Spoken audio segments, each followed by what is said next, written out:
Hey there, my darlings. It's than normal. So, oh.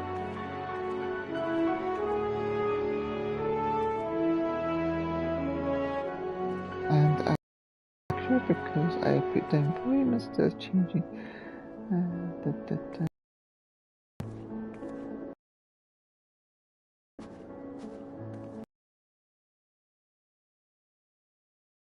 Back. There we go. Okay, so I lost picture temporarily there. I was just trying to put down. Volume doesn't make a difference, it's just adjusts it. Yeah, I forgot about that. Okay.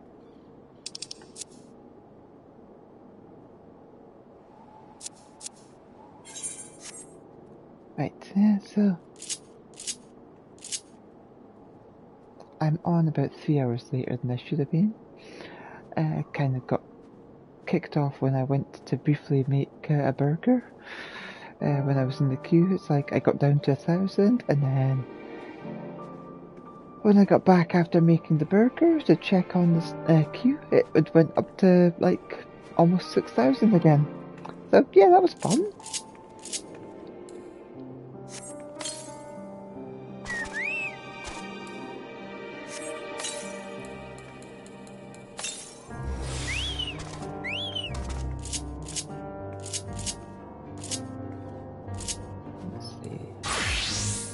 Sage has actually gone ahead of my white mage, so I guess my white mage will be picking up these quests. Alright, here we go. Let us progress with some story, which has been long overdue.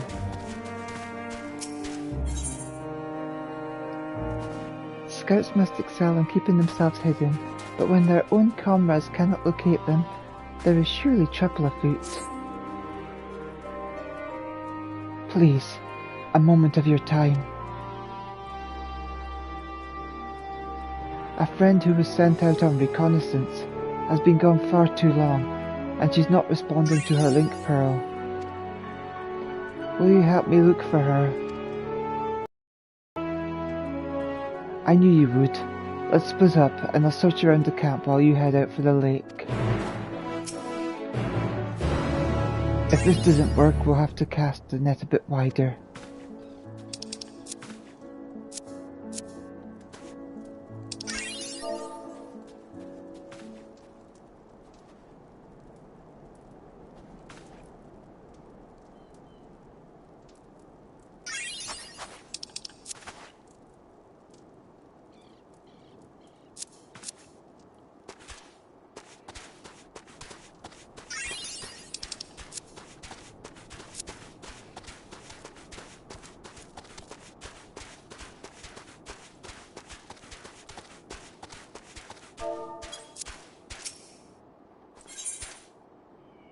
Oh, hey there, cutie.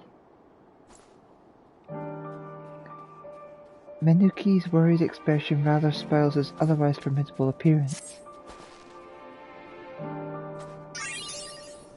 I have a question.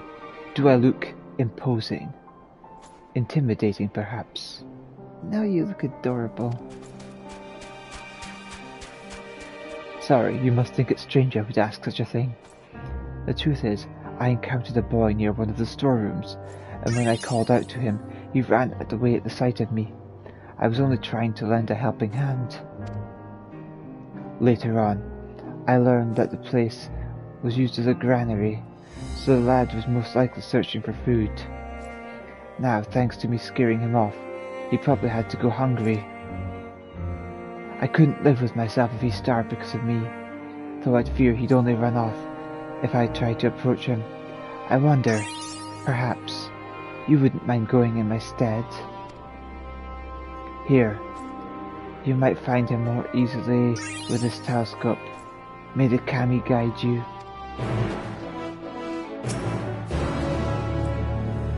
If you have the chance, please tell him I mean no harm.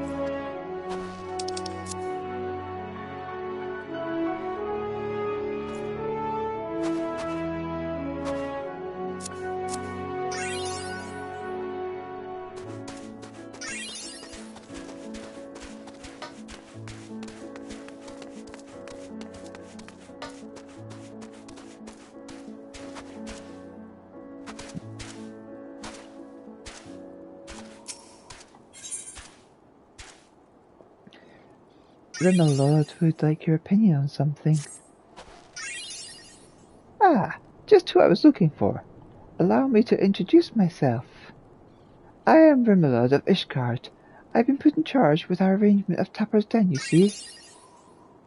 However, the very first of the Tappers come bearing ceruleum has asked quite a lot of us, if I do say so. They wish for help in getting Juntura Platform G up and running. The very same platform is at the head of the Imperial's primary energy pipeline. What's more, he's a Garlean. I was convinced that only engineers lived in Tapper's Den were from conquered territories. In any case, I am not qualified to judge the motives of the man. I'd feel much more at ease if I had someone of your experience helping make the call. I thank you for your willingness to assist. Let us go and speak with the Tapper in question, then. He's a man by the name of Apuis.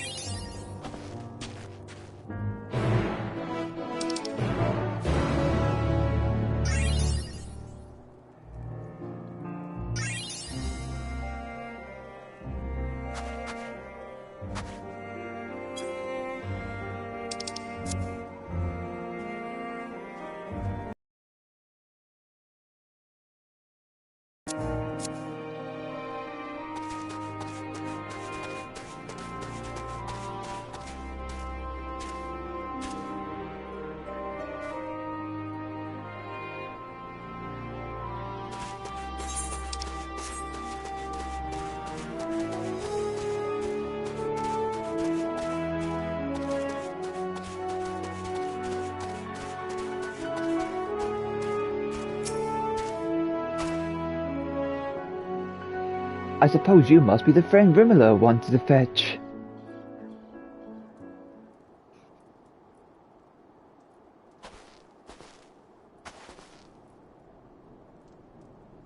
You have my thanks for getting him to agree to my proposal. Do not misunderstand. I have yet to agree to any such thing. I merely wanted someone else present during our talk. Very well. Though I do believe my preferred deal would be to boon us with the Ilsebar contingent alike. I used to work on Junta Platform G, you see, so I know more than most about the faculty and its operations. That may be so, but your relationship to the faculty notwithstanding, why should a Garlean such as yourself be taking refuge in Tapper's Den? We've been led to believe that the former workers residing there were from other territories. You're right on the technicality. I was a supervisor, rather than your typical staff. When the platform went down, it only seemed right that I stay with my crew. I always thought we were close, but living alongside them in Tapper's Den has made me realize that I took them and their skills for granted. And that's to say nothing of the blind eye I turned to their struggles. That's why I came to you. It's high time I be of some real use to them, and everyone else if we're lucky. If we manage to get the platform back in working order, it'll dramatically increase our capacity to pump and refine ceruleum for everyone in the region. Sadly, we're more than a few hands short of a full workforce, not to mention the lack of supplies. Which is precisely where you come in. Help us get things up and running again, and you'll have your share of ceruleum coming out of the rig. You couldn't come up with a more mutually beneficial agreement if you tried. So he says, what do you think?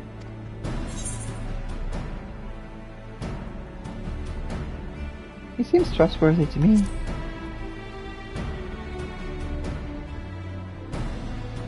Yes, I've been leaning the same way myself. Ultimately, what he says about the potential benefits are true. Nevertheless, I doubt the higher-ups would assent to this. I suppose that is how it goes down when you're dealing with military types. For what it's worth, I do understand the hesitancy to throw your lot in with someone from a hostile nation. Thus, part 2 of my proposal. I shall do you a service to prove myself worthy of the contingent's trust. I had a look around the fringes of your camp here before you arrived, and I spotted a few ceruleum engines in need of repair. If I fix them up, your superiors would have no reason to suspect that I would want to see you driven out. Less reason in any case. Assisting us with the use of the local technology would go a long way, I'd imagine. That said, I've not heard anything about the civilian engines we scavenged breaking down. It's not as if they've been entirely useless yet, but I guarantee they're not running as they should. Give me the opportunity and I can have them working more efficiently and safely. You're welcome to accompany me while I'll do so.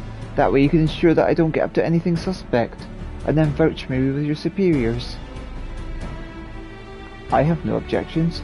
I trust you will sense anything amiss.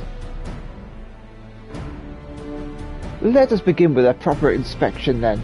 We can get to work as soon as you're ready, Elita.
My apologies in dragging you into this, but I do appreciate the help. Keep an eye on him when you go to inspect those engines. Though the ultimate objective is to get the engines running at full capacity, the purpose of this inspection is to work with what parts we'll need. However, I would hate to fumble something and be accused of sabotage, so I'd appreciate if you could be the one to lay hands on the devices. Never fear, I'll be right behind you telling you what you need to look for. If we inspect, say, 3 of them, we should have a decent idea of what needs repair. Lead the way.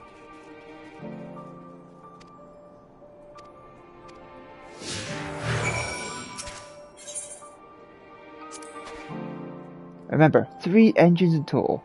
You do the touching.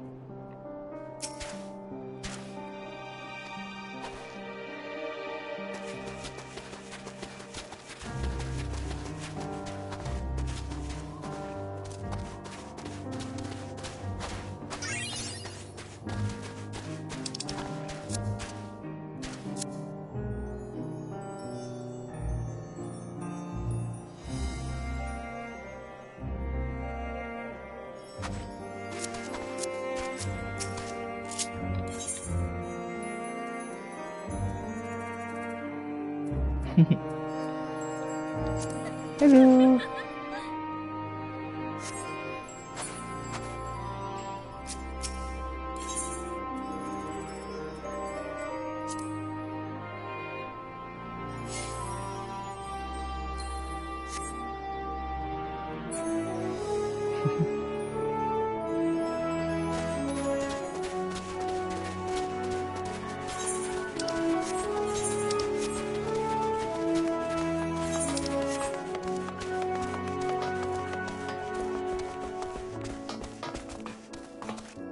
It's really an engine, very sparkly.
There's engine number 2.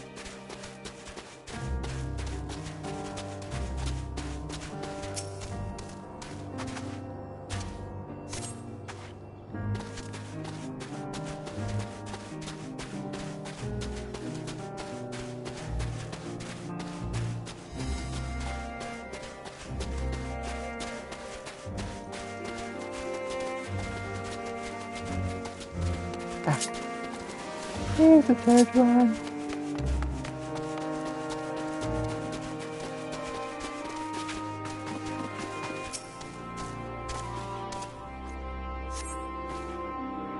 Praise be to your deft hands. I have an idea of what our next step ought to be, though perhaps it would be best to praise Rimerald of her progress first.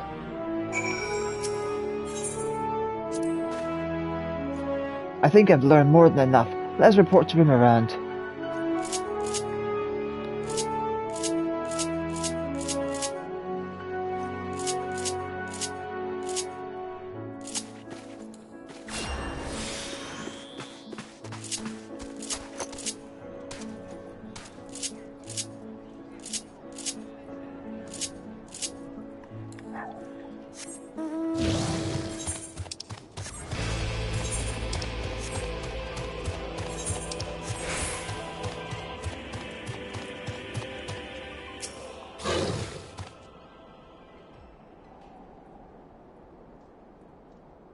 Just arrived.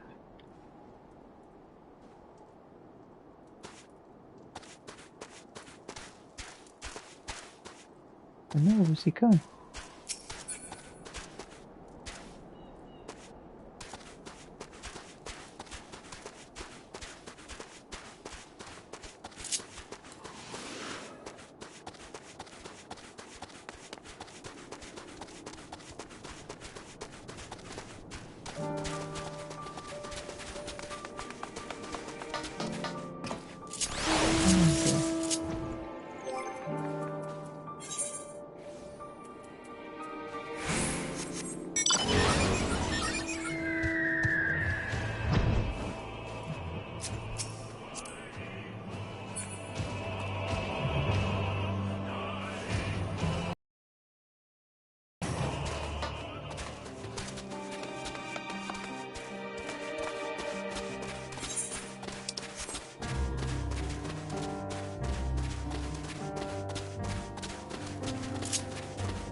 So, how are our engines?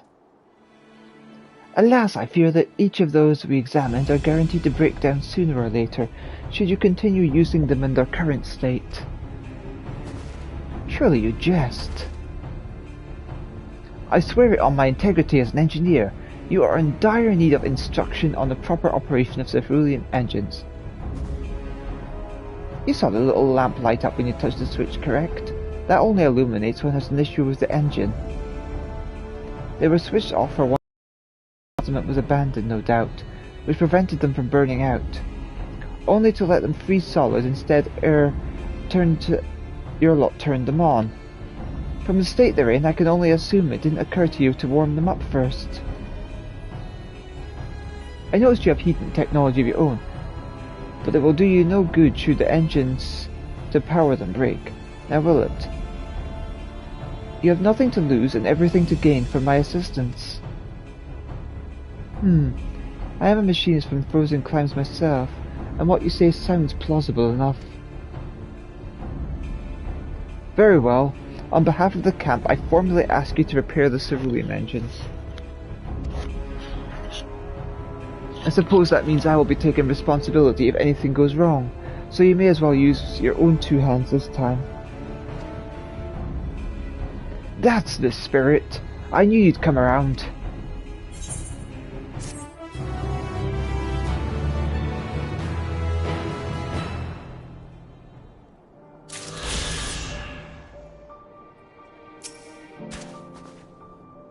Now that Rimerald knows I'm worthy of his trust, we need only prove it to his superiors. Rimerald perhaps requires some thawing. Ere you become more excited, Will you indeed require additional parts to perform your repairs? I can't say I've spotted any likely spares while setting up the camp. Ah, it's so good to have some quick-thinking machinists like you on my side. No amount of flattery will convince me to take you to my superiors, or we have physical proof of your good intentions. Now focus, please. Are spare right parts required? Yes or no? Yes, yes. You're awfully tense about the shoulders. Did you know that? I will be needing a replacement carburetor for one of the engines. Fortunately, the same sort of engines were in use at the monitoring station G. Last I checked. We ought to be able to find what we need there. After I've swapped out the faulty part and made my other repairs, I'll warm the engines up properly.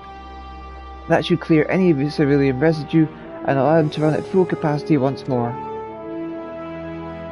With that in mind, I want to start taking things apart. Can you fetch the carburetor for me? Do you even know what a carburetor is? She's a bona fide hero, you know. You can't just ask her to do your bidding, and rudely at that.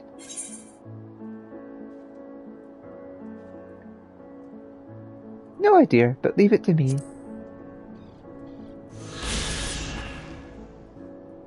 If you're certain, you'll need to look for a sort of tube connected to the cerulean engine's core. Many Magitech devices utilize them. Never fear, I shall keep an eye on Appius.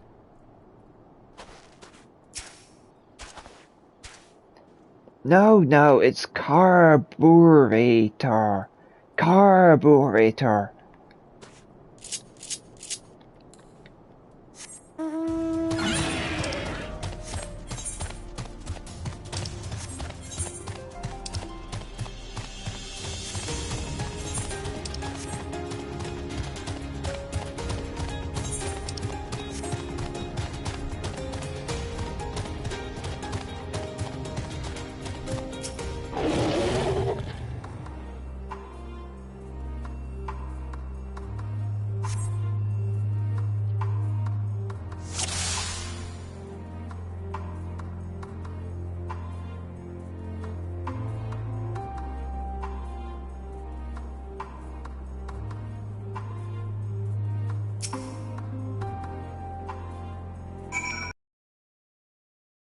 Boy located.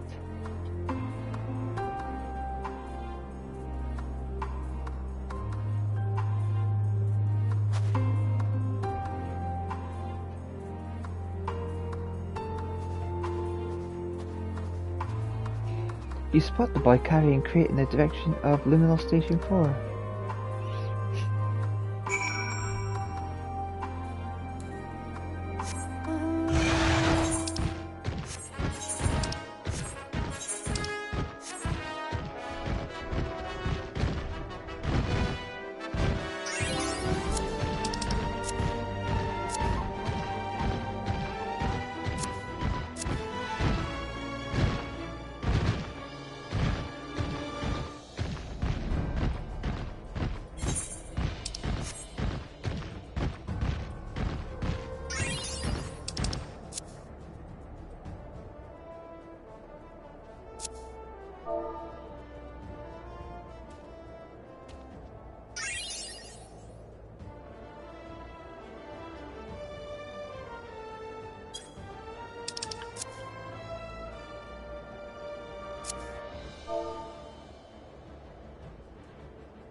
What do you want?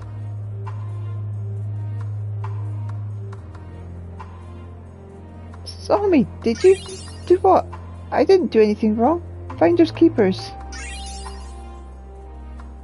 And this food ain't just for me. The others need it too. I know you're just trying to help, but we can look after ourselves. If your friend's worried about us, tell them we'll be alright. Until this food runs out anyway.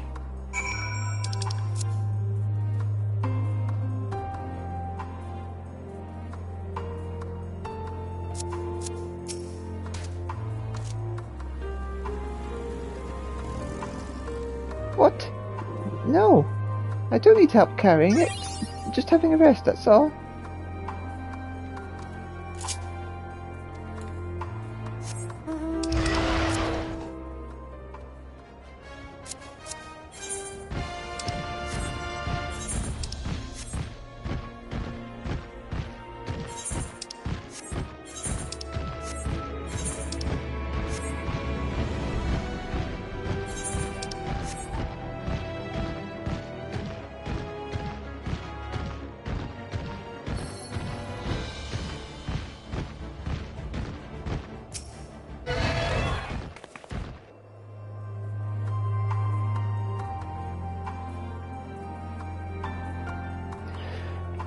Here we go, this looks like a tubey thing that, a carbuncle, yeah, that's a carbuncle.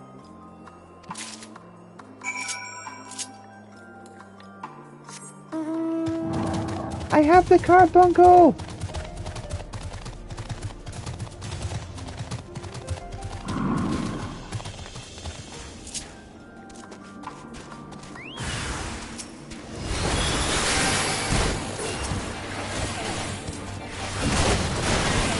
Cherry, you take care of that one, I'll take care of this one.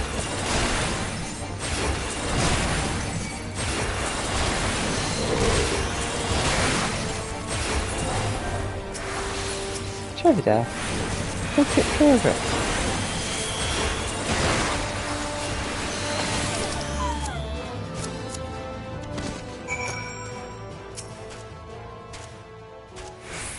Ugh.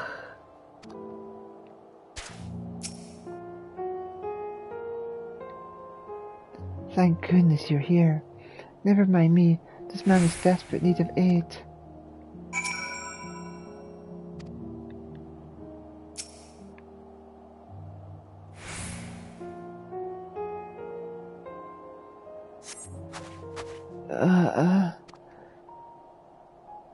I thought he could use my help, so I called out to him, but he soon bolted in fear. That's when one of these fiends appeared out of nowhere and pounced on him. Although I rushed to fend it off, it had already signalled to its packmates.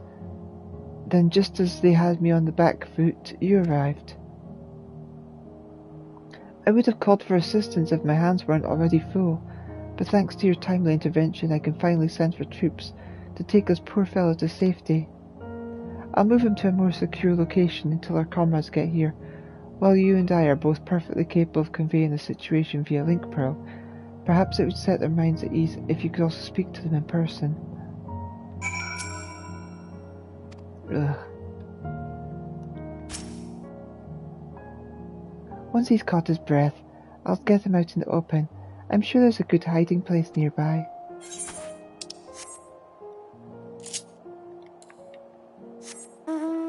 Where?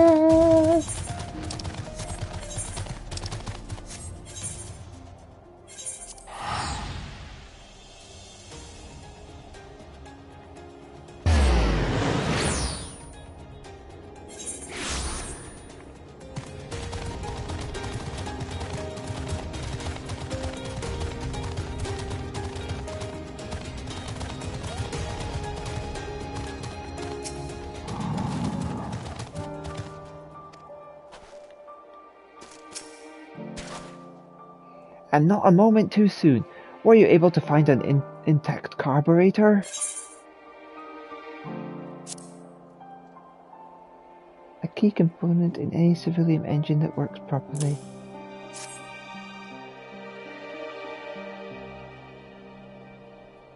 This will do it. Now Rimerald and I can finish fixing up those engines in no time at all.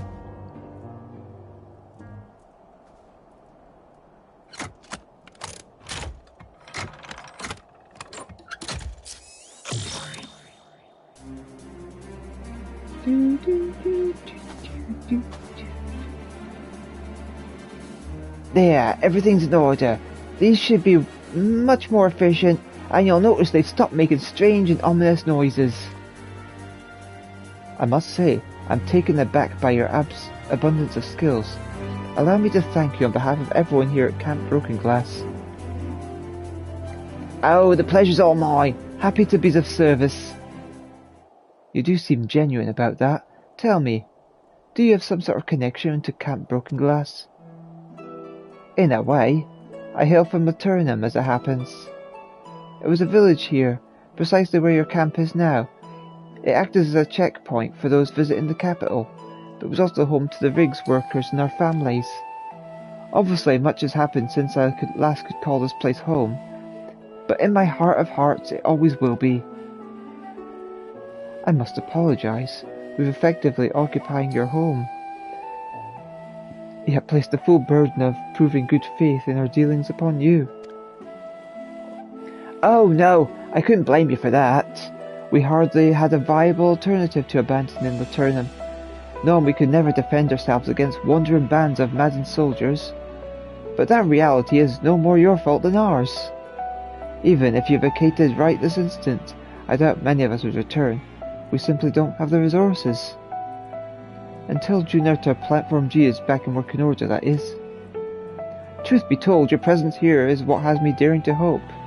If you agree to help me now, there may come a day when other survivors and I can come home. Fury above, I certainly can't turn you away now, and you've proven yourself with your work this day. I've no lingering qualms about approaching my superiors with your proposal. Truly? Oh, I could kiss you! Yes, please do.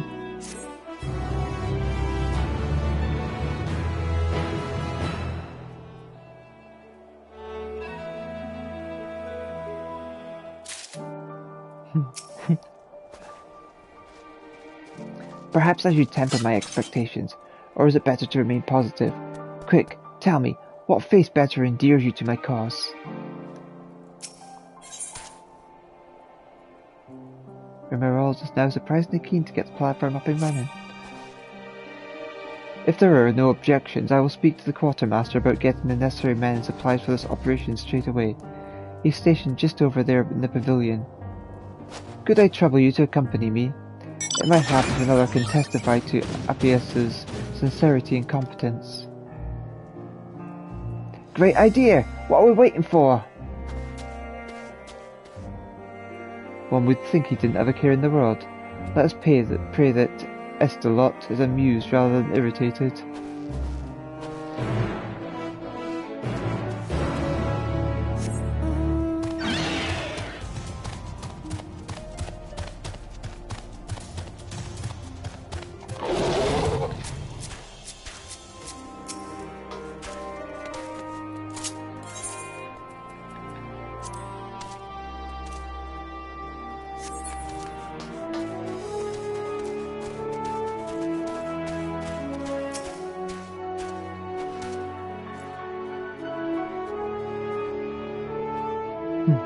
Did you manage to track him down?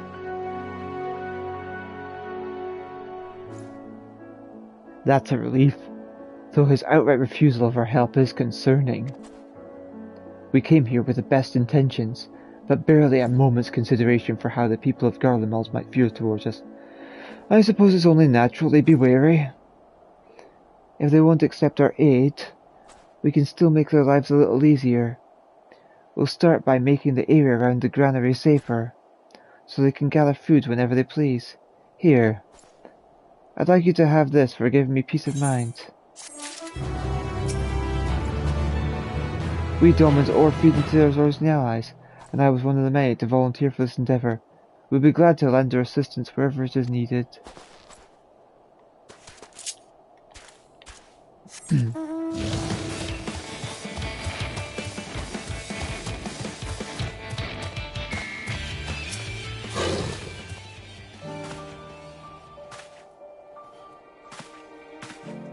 Gods be good, I'll dispatch troops at once.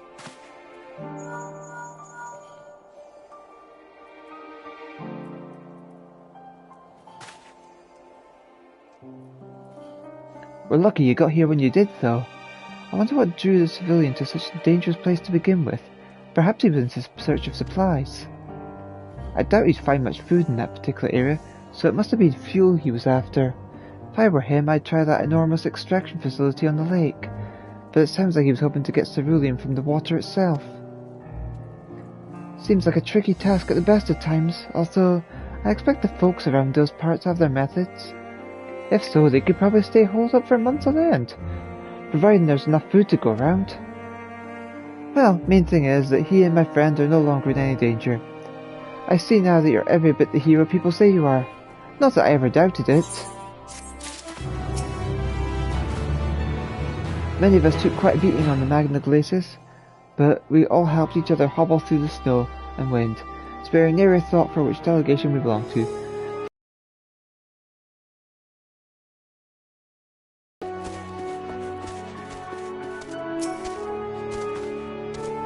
Phew, the nerves are really setting in now. This is the Quartermaster Estelot. Have you two not met?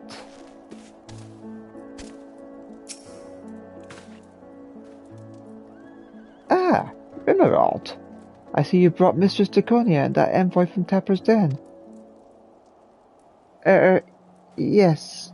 You see, sir, it all began with Appius here.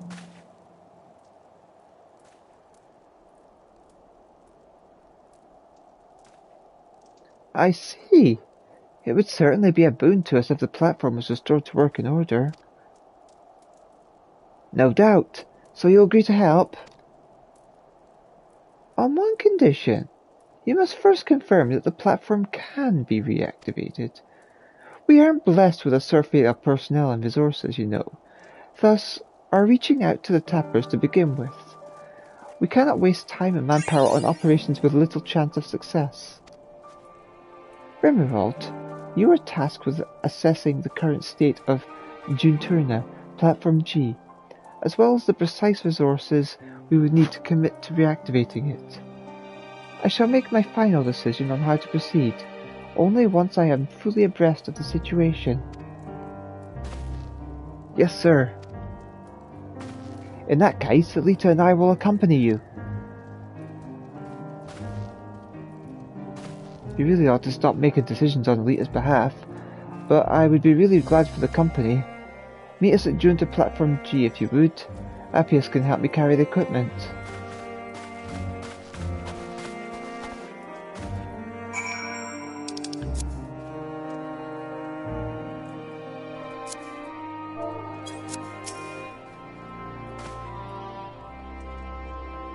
If it can be reactivated, that platform will play a key role in restoring these lands to their former habitability.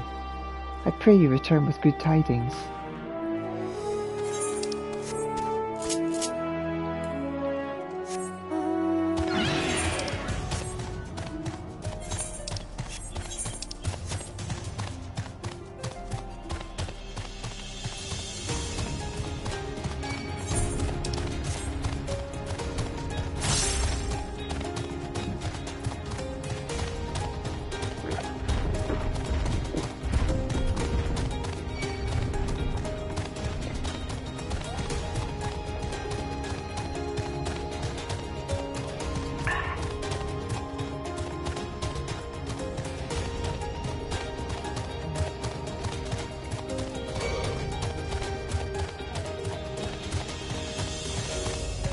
It's cool that I have a magic shelf that appears and disappears.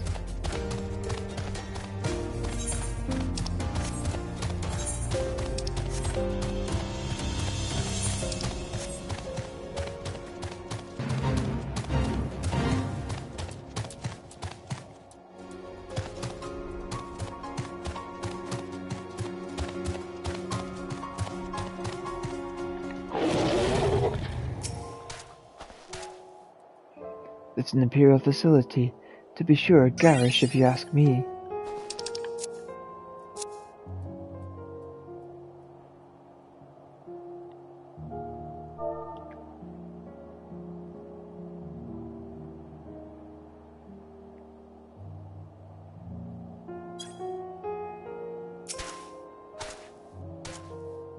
Ah, I do miss the days when we had a full crew, pumping and tinkering, and operating heavy machinery on too little to sleep. As much as I would like to know what in the hell's you're on about, we have no time to be revisiting old memories. We're here for one reason, and one reason only. I know. At least the exterior seems unharmed. I'll head inside and have a look around. Can you two stay here and make sure nothing large and hungry is waiting for me when I come back? That sounds reasonable. Elita, let us keep our wits about us. Excellent. I'll see you both in a bit.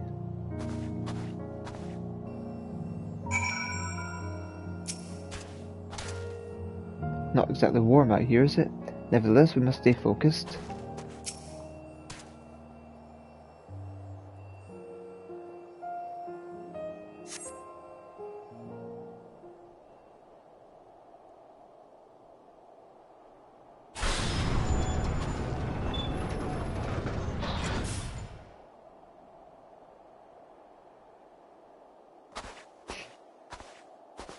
Ah, our pace. How did it look? The equipment appears undamaged, though temperatures are so low that we'll need to be careful how we turn everything on again. It's just... What, is there another issue? In a word, yes. I couldn't find the identification key. Without it, there's no way to activate the platform, even if it were in pristine condition. And why exactly was it designed with such an obvious flaw? Flaw? Junta Platform G is the capital's main supplier of ceruleum. It wouldn't do if anyone could just turn it off and on now, would it? The key is always kept secure, and there are only two people able to open the container it's usually stored in. Myself, and Chief Frontius. I haven't seen him since this blasted war began, but I can only imagine he's out there somewhere, key in hand.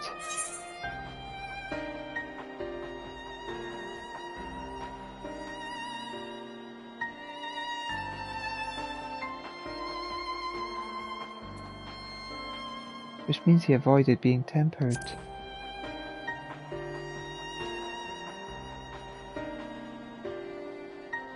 I've never met anyone quite as loyal to the Empire's Chief Frontius. He probably took the key to stop anyone misusing the platform. Then I'd say he succeeded in his aim. It stayed dormant this whole time and out of the hands of the warring factions. Indeed. Now we just need to find out where he is. I'm sorry for wasting your time. There's no way we can get this place up and running without that key. Don't tell me you're just going to give up, just like that.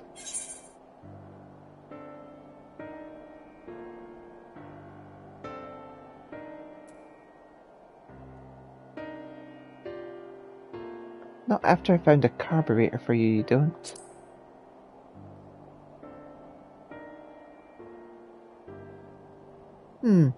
I suppose you're right. With the three of us together, surely we can think of something.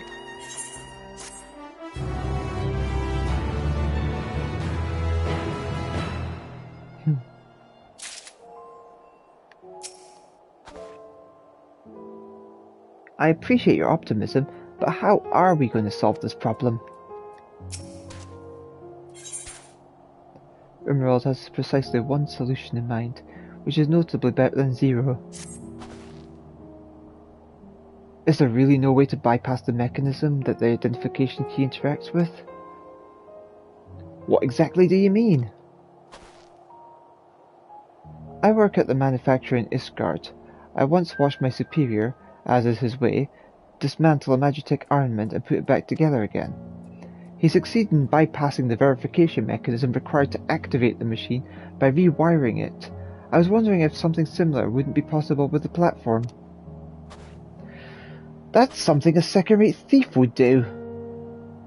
Well, beggars can't be choosers. Save your chief engineer appearing out of thin air, it's likely our only option. You got a point there. And far be it from me to turn down a proposal from an esteemed colleague. I'm so glad to have you at my disposal. That's the spirit, I suppose.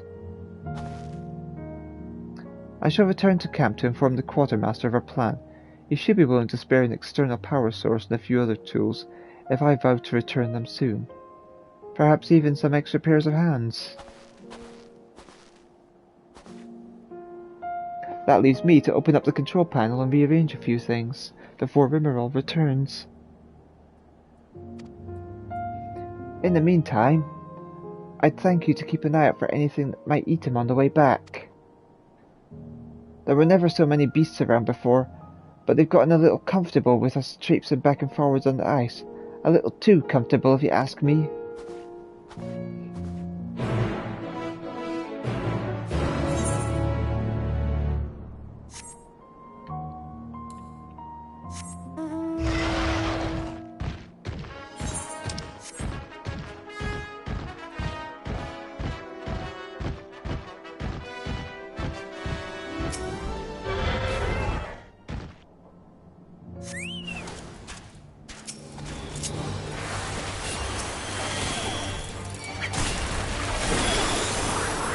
Okay, that little one's yours.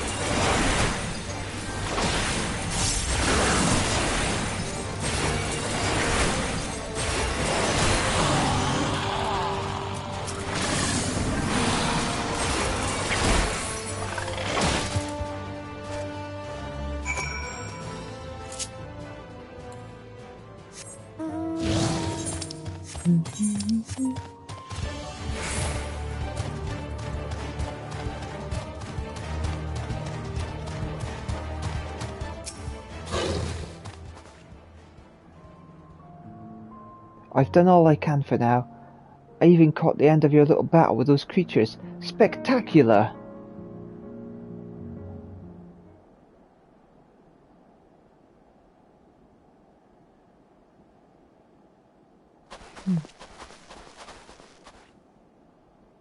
Ready to get to work, I hope? Of course. All that's left is to engage in a little bit of Ishgardian skullduggery. I'm not sure I care for that turn of phrase, but very well. We'll attach the power devices, which should allow you to utilize the control panel. Thrilling! This place will be up and running before you know it. Just stand back and watch the master at work.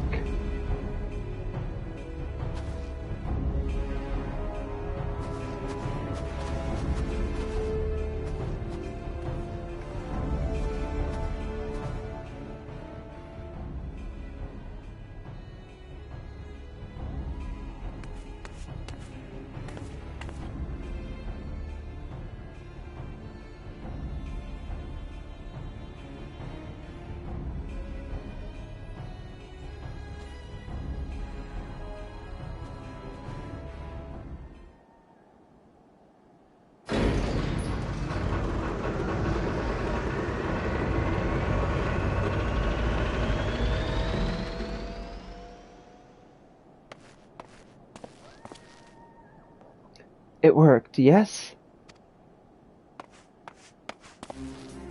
You bet it did! There's life in the old girl yet! Of course, there's still a lot of work to be done to get it ready to extract and refine ceruleum, but we're off to an excellent start. Which means Garlemald just took its first steps on the road to recovery. I cannot thank you both enough. Yay! do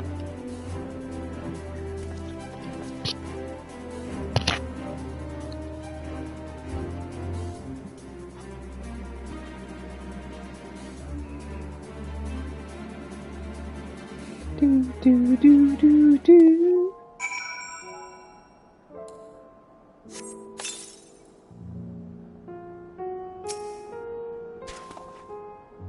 I'll be feeling that thrill for days. Fortunate am I to have such brilliant new friends. I'm pleased this plan was a success after all. I appreciate your seeing it through to the end. We can leave the rest to the engineers I brought with me. They're more than capable of keeping the place operational until we're prepared for the next phase. Now, let's return to camp and inform Estelot of our triumph.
am I doing it this way? I can go that way like that.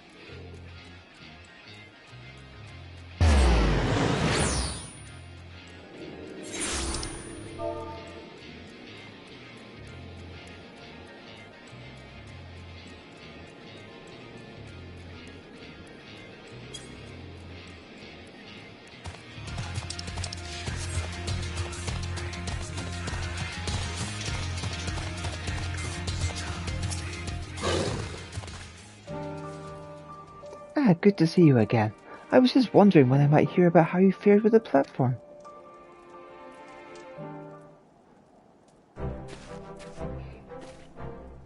And it seems I won't have any longer to wait. I trust your eagerness is a sign that you had some success. Yes, sir. We were able to access the platform's controls and confirm that it is operational.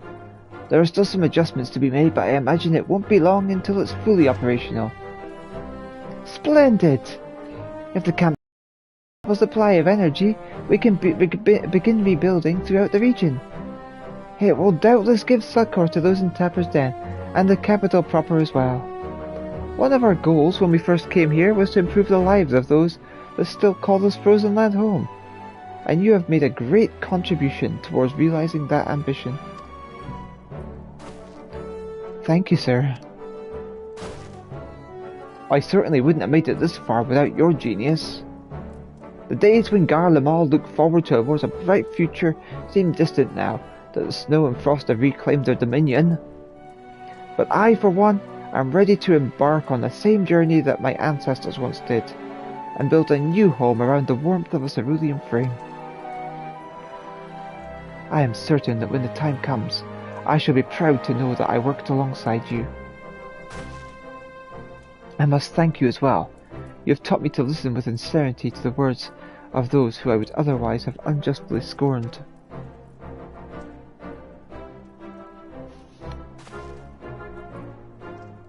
I imagine it will be some time before we can return to Laternum, to its former inhabitants, but I promise that when we do, it will be in a better state than when you left. Well then, we better get to work. Ah, we? Indeed.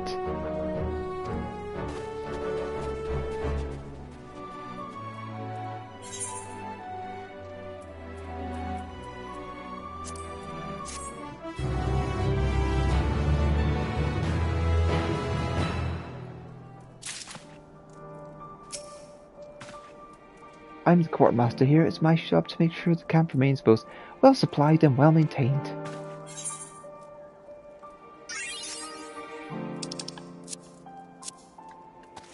Yay!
What are you doing back here? Where are Julius and the others?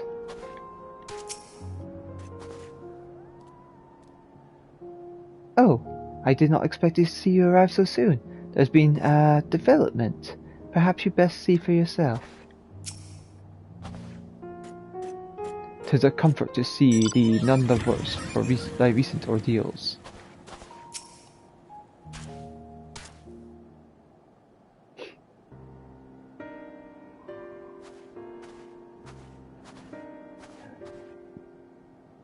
Elita and Julius!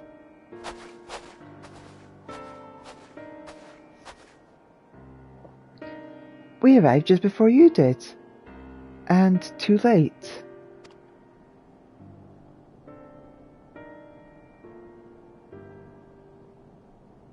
Too late for what? What's happened?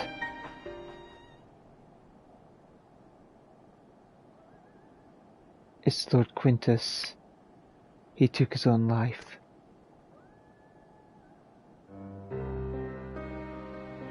After the news about the 10th, he relieved us of our duties. Then, when he was alone, he...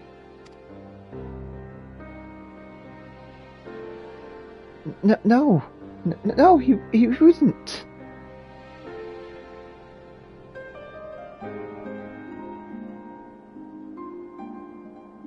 Thancred and the others, assisted by the soldiers, have seen to the remains. In due course, shall the legatus be afforded the proper burial. He released us from our duty. He wanted us to be free to choose our own fate. Without him to guide us, I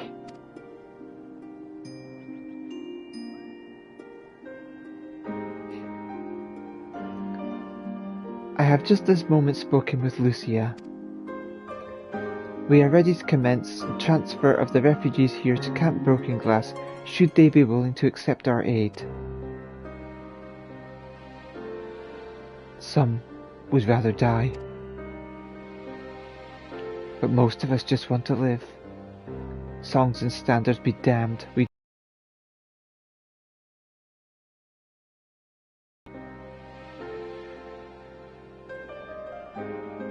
We'll need to speak with the refugees. They'll have to decide for themselves if they wish to come with us. If any would prefer to stay, we can have supplies brought over for them.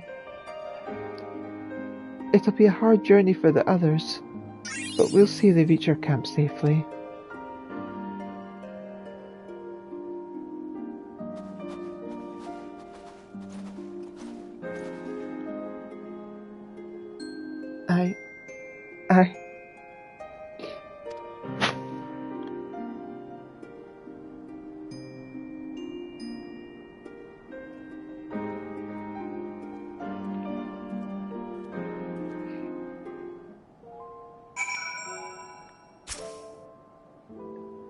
After what happened to his family, the first was all Julius had left. Now even that's been taken away from him. He's not alone in that either. There's a comfort in having someone to follow, someone to lead.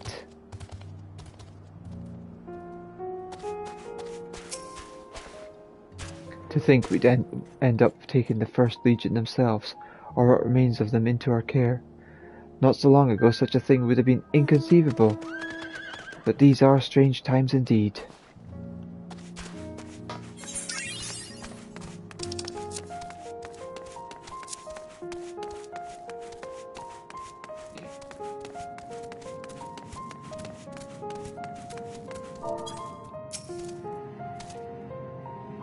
I do hope the Ilsebird's contingent actually makes some kind of a difference around here.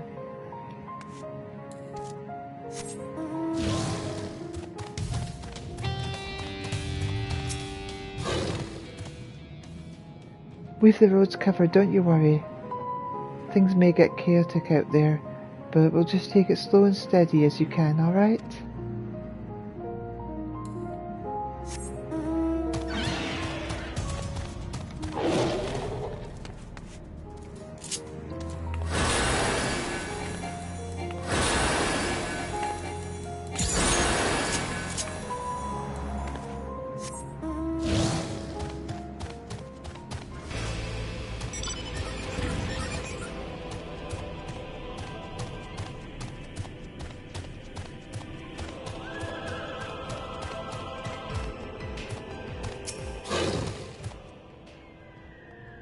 matter what may betide, I have my daughter, and that alone shall keep me from succumbing to even the darkest of nights. To employ healing magics now would likely invite catastrophe, as thou canst attest from thy experience at Victor's spoils. Indeed, the Garleans view our ability to manipulate ether with the same suspicion as many Orsians do magitech.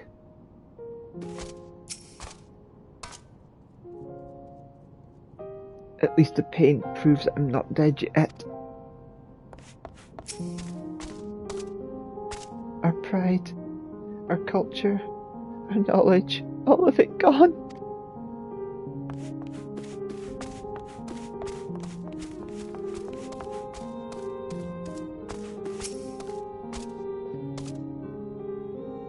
Since hearing about Lord Quintus, I confess I've many more thoughts on the subject. Few can deny he was a man of principle, misguided though he may have been.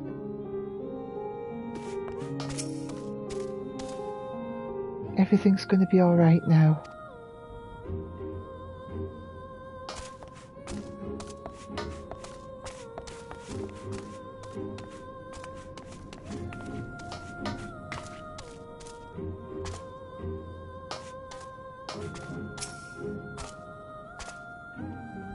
Best not to dwell on it, not when there's work to be done. This is where it happened. Why?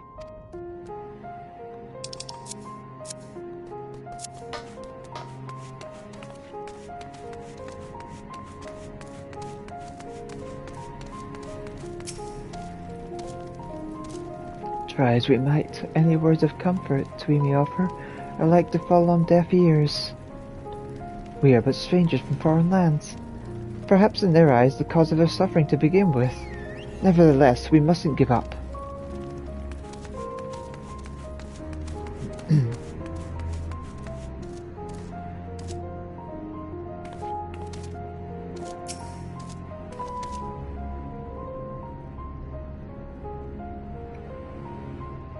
Our leader may be gone and the world may fall to ruin, but my duty to my people will never change. Such is the life of a soldier.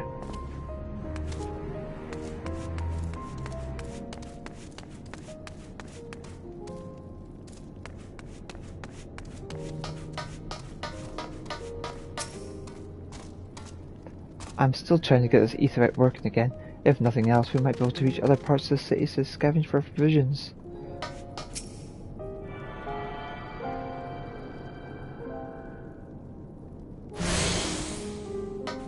Thank you.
It was only ever a dream, wasn't it?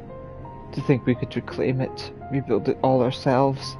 Before this all began, I sent my wife and daughter away to the provinces. If there's a chance I might see them again, I'll take it. So take me with you, please. I can walk, I think. Just give me a few more moments.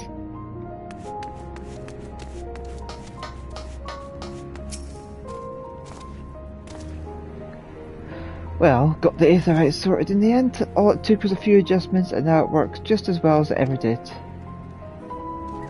From what I can tell, the one in Laternum is also functioning as well. That's where you lot are staying, isn't it? Now that most of us are packing up and leaving this place, I reckon there'll be More use for me and my skills over at your camp. Since the aetherites function again, why not give it a try? Be a waste if no one did.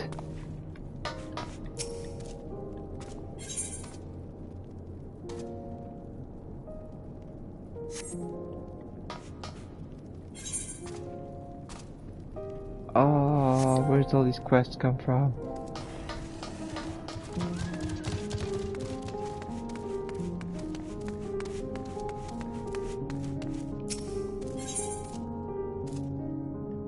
Docentus is looking battered and bruised after a scrape with some automated adversary.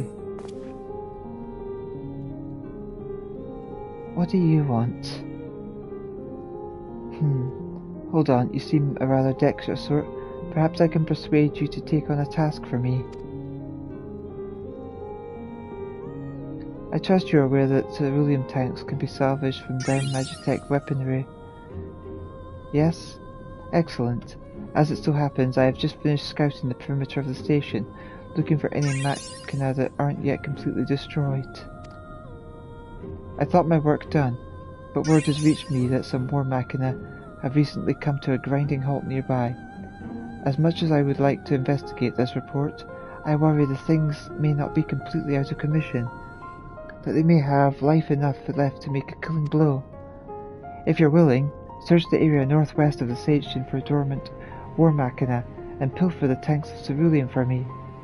See if you can succeed where I've so erroneously failed. Find inactive war machina and salvage the cerulean tanks for me, will you? You should find them stunned northwest of the station.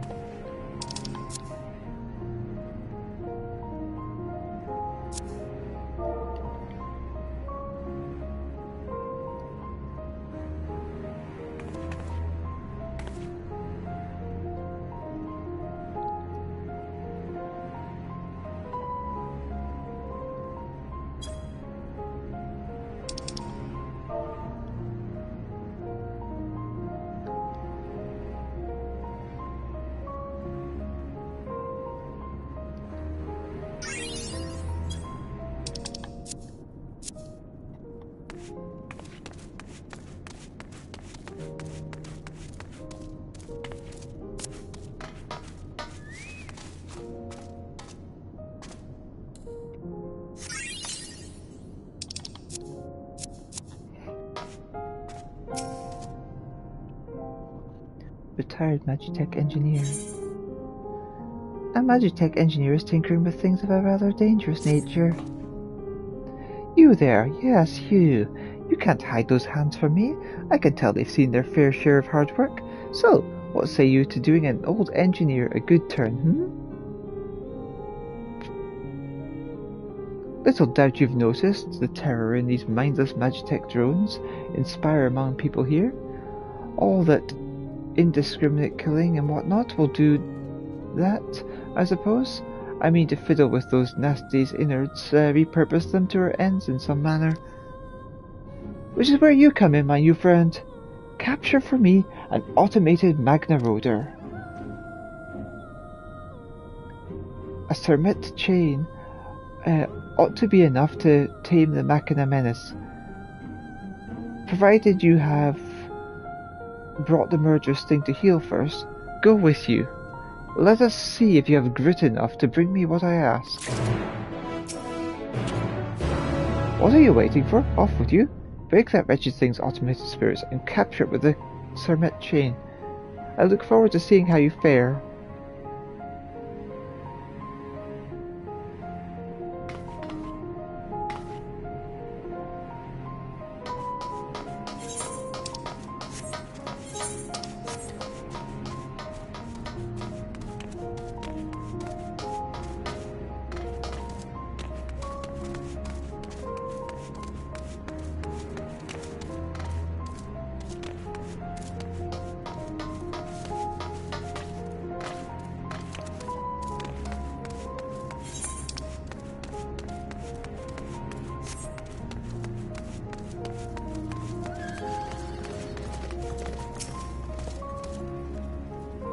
I know not how to offer encouragement or solace to these poor souls, but if it's safe passage to your camp to need, I gladly oblige. Lord Quintus was the rock in the storm, and now we are without a leader, without direction. Nevertheless, we must live on, even if that means consorting with our former enemies. Well, what do you want? I am Decimus, Centurion of the First Legion. It's my sworn duty to defend Garlemald from barbarians such as you, and your very presence here is an affront to my honour. This is Tertium, third among the stations that encircle the city. The decommissioned carriages here now serve as the First Legion's temporary base of operations. It has also become a safe haven for those fleeing the turmoil that has befallen the capital. What scant supplies we have are distributed among civilian and soldiers alike, and we strive to maintain some semblance of order in these dark times.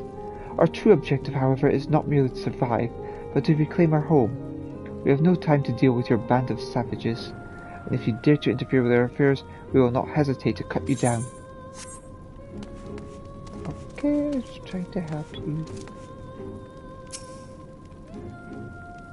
Get out of my ear, will you? I'm exhausted. The last thing I need is you and your drivel.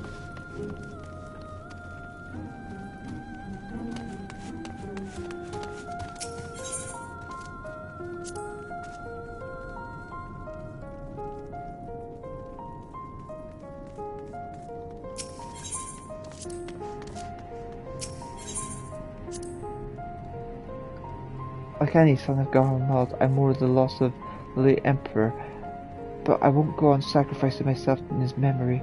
Call me heartless, but I plan to live what life I have to its fullest. Fortunate for me, I happen to know a thing or two about Magitech. That knowledge was drilled into me for the purpose of war, but I'll happily use it to survive.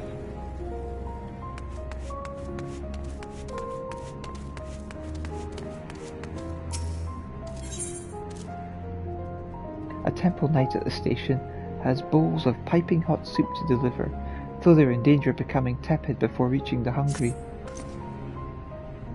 Good day, Elita. Is it your stomach which drew you here? For I am just setting about the business of dispensing meals. So much has transpired in so little time. It is hardly a wonder that so few citizens can sleep for more than a fistful of hours.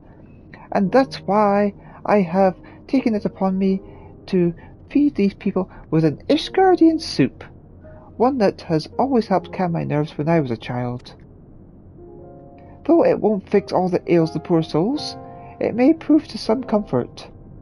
Surely, here's the rub though. I lack the hands needed to see it delivered in a timely manner. Might you assist me? Of course. You will. You are a hero of the people indeed. Here are 3 bowls of piping hot soup. Could you see that those around the station who appeared especially woebegone received some? No doubt a few of the citizens you'll encounter will try to insist they can do without, but let's not take no for an answer.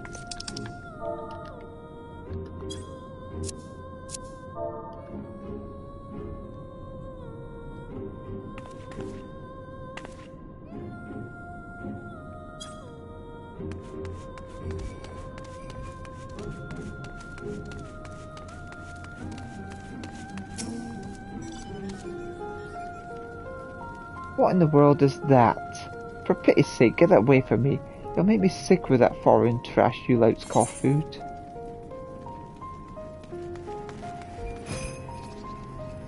It's a recipe from Cold Climes. It may be to your liking.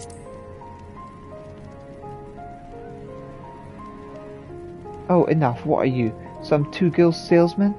I'll take the damnable thing if it'll shut you up. A broth of eminence design. Few are those who can resist its delectable scent and inviting curls of steam.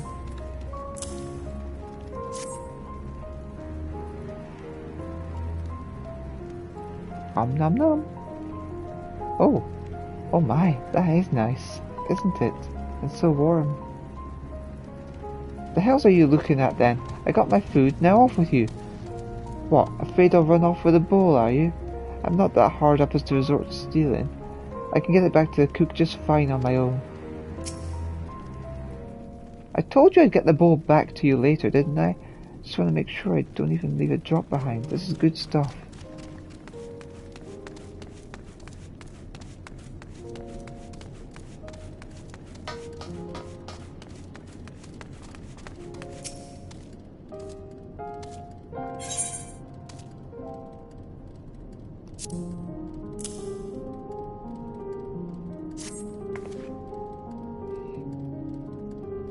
So, first you march into our homeland, easy as you please, and now you tell us what foods we're to eat. Oh, that's very rich indeed. But let me tell you something, you little weasel. I spit on your charity, you hear? Spit on it, so you can take that soup of yours and stuff it where the sun don't shine.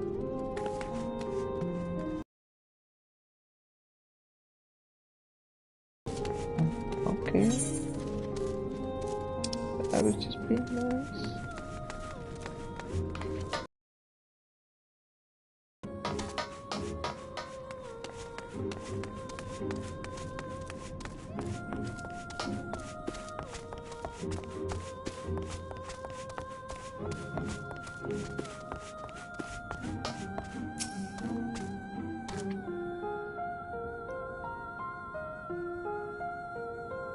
What is this? Soup, you say? That's very kind of you.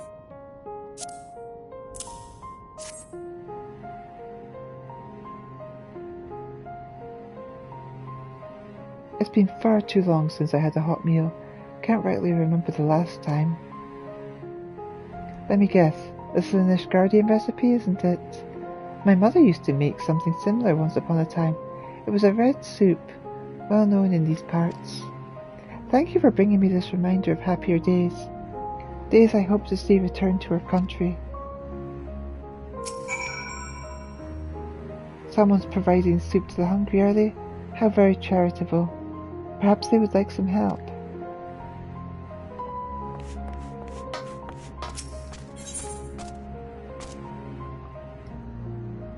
The state of affairs in this corner of the world has left many sick and hungry. Amaniu and his daughter, not least among them. A moment, good lady. If you've come to one to spare, my daughter has taken ill with the menace of the cold. She can hardly keep a bite of food down, though I know that a simple bowl of kashka will be easy on the stomach and will be enough to sustain her. Unfortunately, I lack the buckwheat seeds the recipe calls for. The abandoned market ought to have what I require, but I do not fancy my chances in a place so dangerous. Besides, I dare not leave my girl alone for an extended period. This illness of hers waxes and wanes from moment to moment, and the last thing I want is to be away when her fever spikes, or coughing fit assails her. Please, could you help? You will? Oh, you are a merciful, kind soul. Here, I shall mark on your map where the seeds are likely to be found. Giving the containers a thorough once-over should yield results. Though the market is not the only place to find seeds, I need to make kasha. I would recommend inspecting containers there first before expanding your search.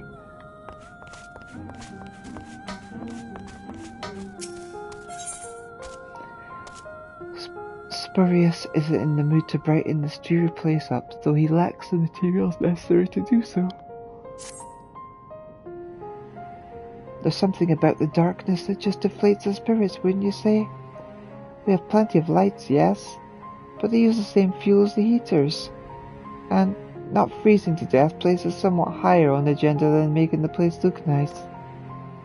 As such, I've taken it upon myself to craft lanterns that use other sorts of fuel.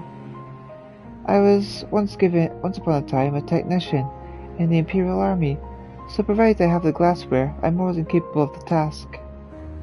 That's where the trouble lies, though. Such items are in short supply, and while I know where in the city we might scrounge some up, I wouldn't dare march into that sea of Magitech weaponry. Perhaps you could go in my stead.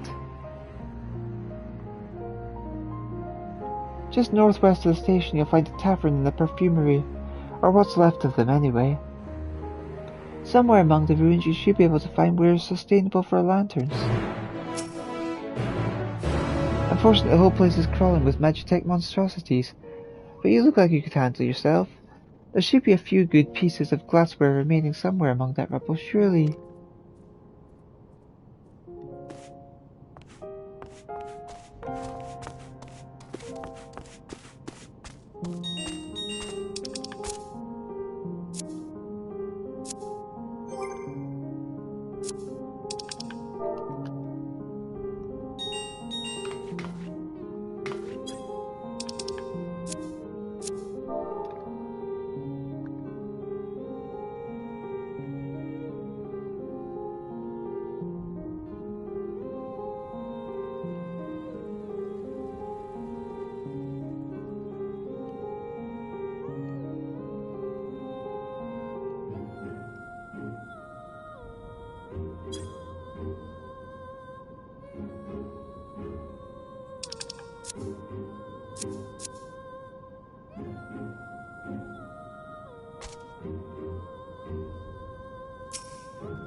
Ah, it's you. The one who treated me with such kindness. I heard from the others you're not from around here. Heh, I thought you were one of us. Not that it makes much difference now. Pure bloods, migrants, savages. After a while the words start to lose meaning until you're left with anger and fear and hate. And I'm too tired. If you and yours would have come to offer aid, I'd be glad to accept.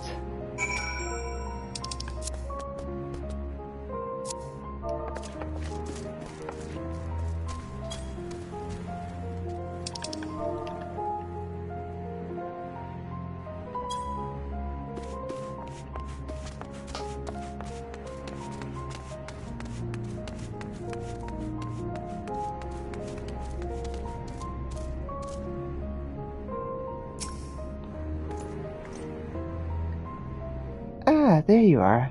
So how did you fare? Did you manage to deliver the soup like I asked? Oh, turned away by one surly citizen, were you? That's unfortunate. Although not entirely surprising. The people here have been through more than most. I'm not a stranger entirely to the pain. When Ishgar was in dire straits, I too found myself fatigued beyond measure. My spirits in the doldrums. I was hanging on by a quickly unravelling thread. It felt and hope was nothing more than a risible dream.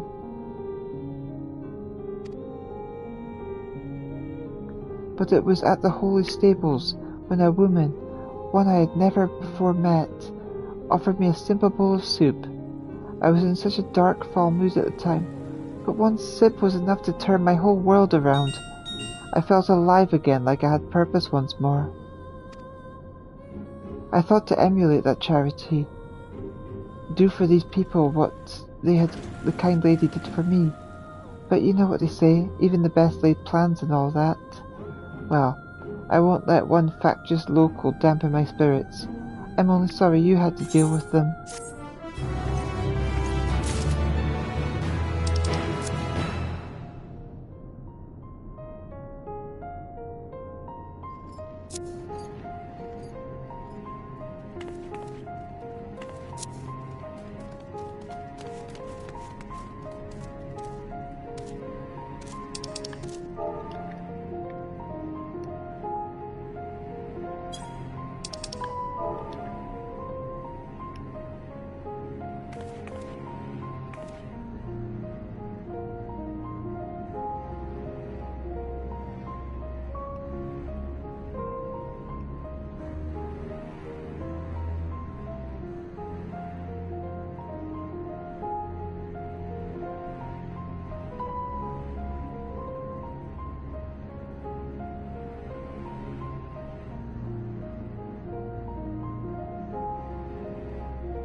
A member of the Maelstrom is attempting to play post-Moogle for some reason, though they are not doing a very good job of it.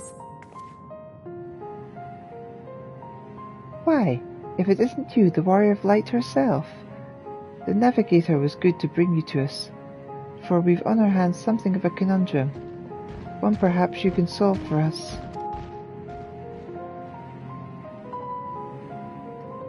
It involves this mysterious letter, you see. Not sure where it came from. Suffice to say, we found it when we were laying some of the dead to rest. Our thinking is that it fell out of one of the deceased's pockets. It's only right the missive's delivered to the proper hands. The dead need to say their piece, after all. Only thing is, I've been ordered elsewhere, so I can't look into it myself. Do you think you could take over from me? If you can spare the time, I'd like you to look for your letter's recipient. Bit of a pain, I grant you, but our best and only bet at this point is to ask the locals around the station. See if they've any clues as to who it might be for.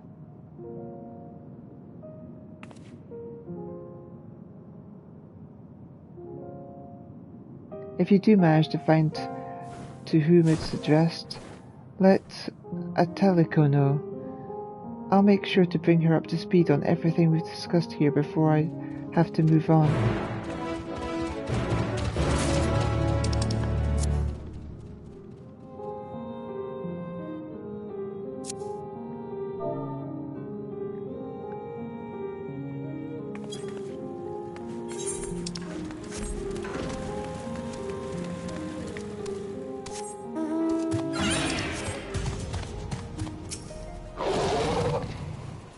Well met, traveller.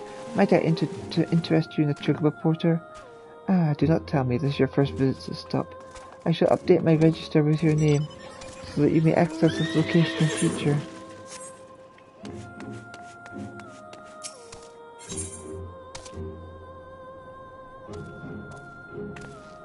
A woman with startling blue hair is in search of her son, who disappeared without a trace. Excuse me, ma'am. Have you seen a little boy with hair similar shade to mine? He's my son, and I can't find him anywhere. It all started when I told him we'd ought to seek refuge in your encampment, and he started wailing and sobbing like I'd never seen. The next thing I knew, he was running hell for leather goodness knows where. I'm worried he may have left the station altogether, and the streets above are rife with danger. Please, could you find him for me? Oh, you will? Bless your heart. If I know my son, he's probably tried to return to our house north of Palatum Novum. Try there first, before anywhere. He'll be easy to recognize, I should think, what with the colour of his hair and all.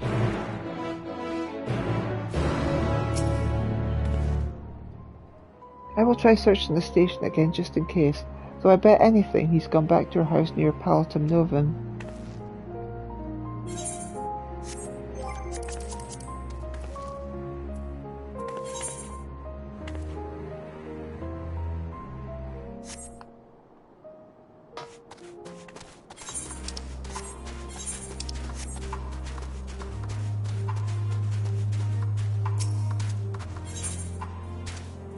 One of the mole delegates seeks the aid of someone brave enough to wade through the terrors of the city. Thank goodness you're here. We've received an urgent request for aid from one of our own via Link Pearl. Alas, we could not make out their location, though it sounded as if they were in the throes of a fearsome struggle. We've sent out scouts to ascertain the whereabouts, but they're few in number. Might you aid in their efforts? Your cooperation is much appreciated. I bid you begin your search near the Cenaculum Imperialis. Our fellows have yet to explore it. Should any tempered Imperial forces attempt to waylay you, I ask that you merely subdue them, not kill them. To that end, I offer you this powder. It should render any hostile immobile for a time. The tempered Imperial forces that stalk these city streets are to be pitied. They did not choose their fate after all. I ask that you spare any you find. Garlemald has experienced enough bloodshed for many, many lifetimes.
Alack, there appears to be no sign of the seeds, but you did come across a box of medical supplies. Would you like to bring these supplies back to the man and his sick daughter?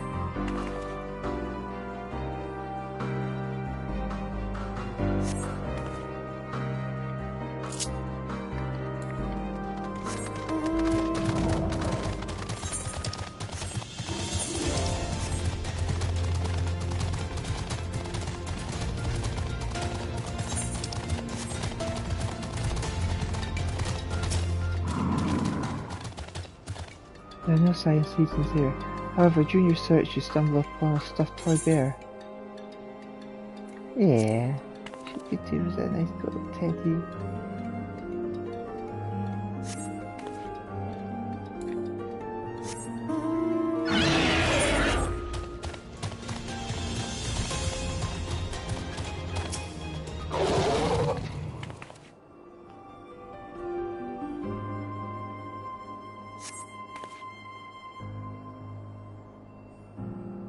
You're met with a congeries of seeds. Some are too soft, some are too hard, but these seem just right.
Another blocked street. Who are you? Mother sent you? Tell her I won't go.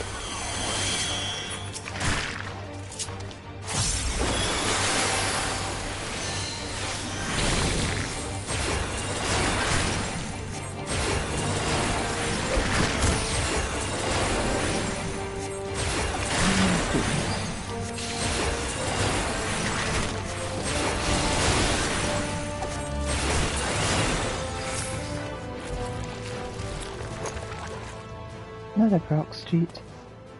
Who are you? Mother sent you? Tell her I won't go to the enemy's camp. I'm going home. The boy with the sky blue hair has made good his escape. You had best resume your search for this obstreperous youth.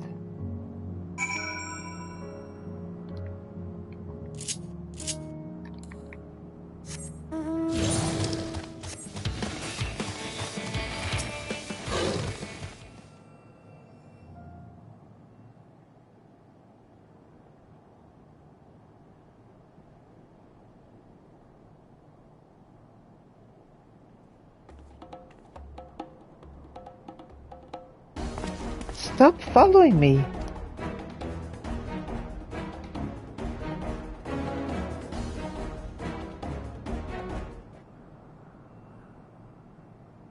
Once again, the boy with the sky blue hair has taken flight, and will likely be looking over his shoulder for signs of trouble from now on. With a weary sigh, you resume the hunt. Follow the boy from a safe distance. The objective will end in failure if you are noticed or fall too far behind. Should you fail to complete the objective, you may try again by looking out over this location. I know you're up to no good.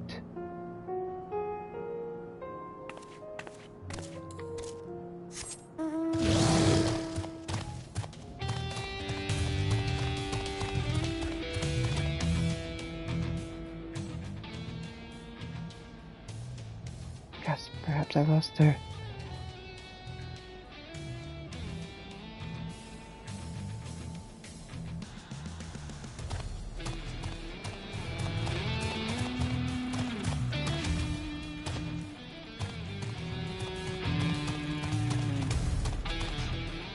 This way is blocked too.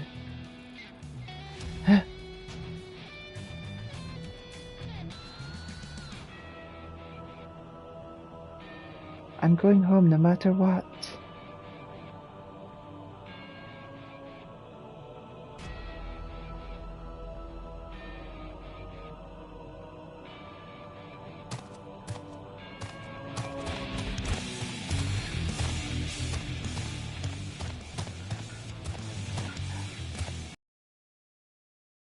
To be in the wind.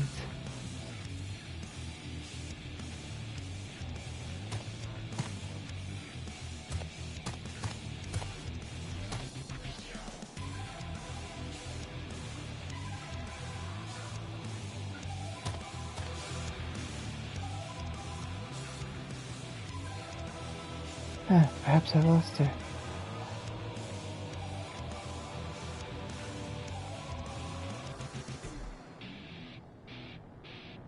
Must have been the wind.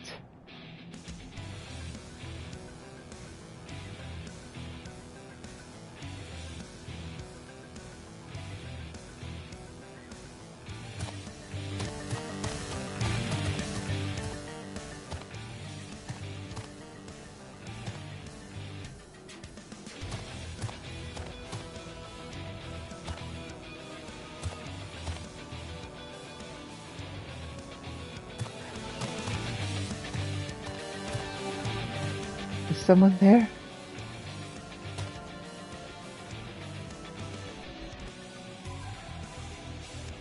Must have been the wind.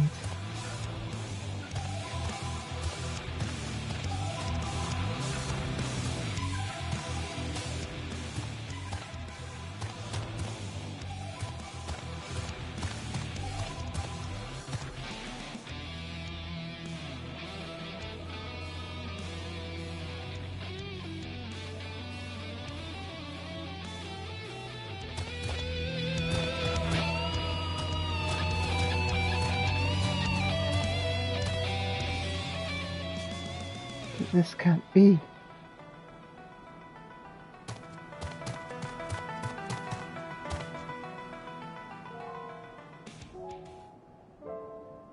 No, our home. It was right here. Right here.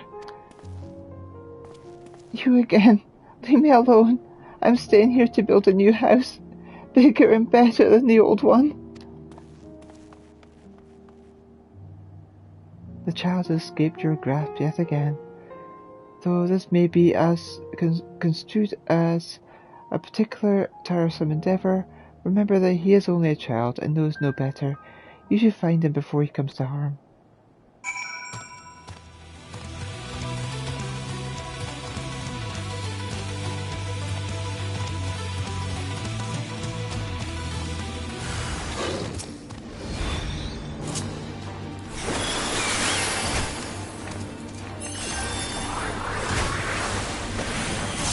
Come, Shelly, save the child.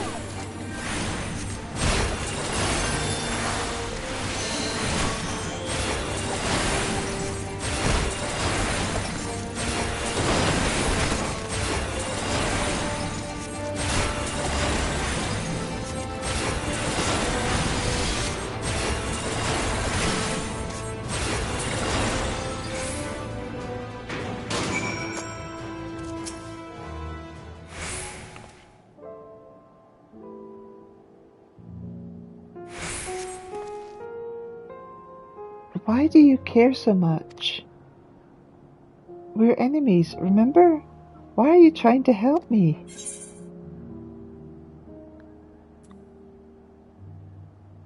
How would your mother feel if something were to happen to you?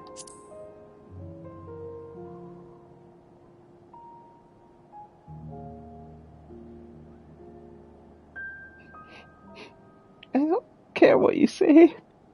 We don't need your help. But Mother's worried. I should go back to the station.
Ah, there we go.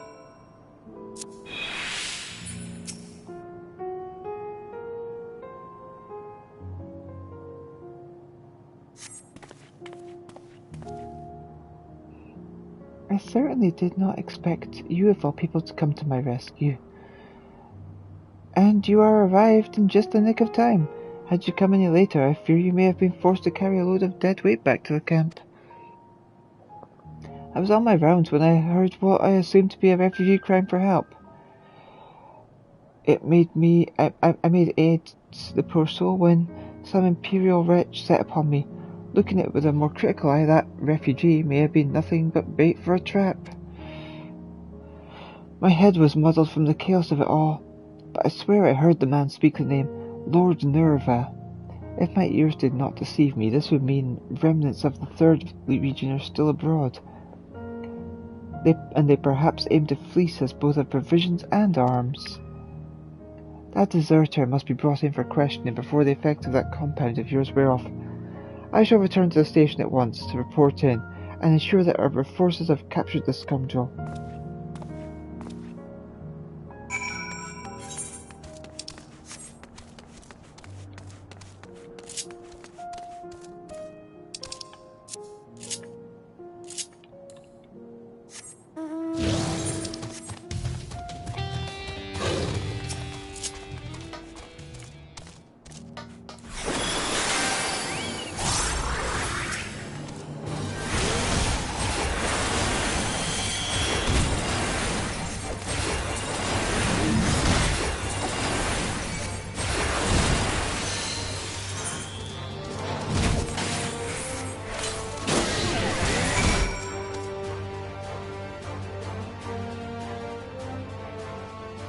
Nice.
You retrieve a tank near a small amount of civilian.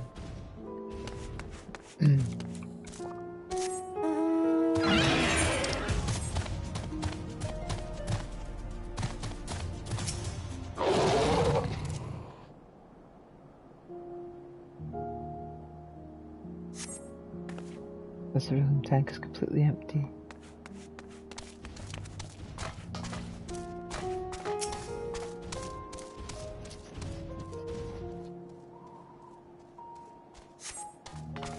The cerulean tank is completely empty.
There you are, Elita.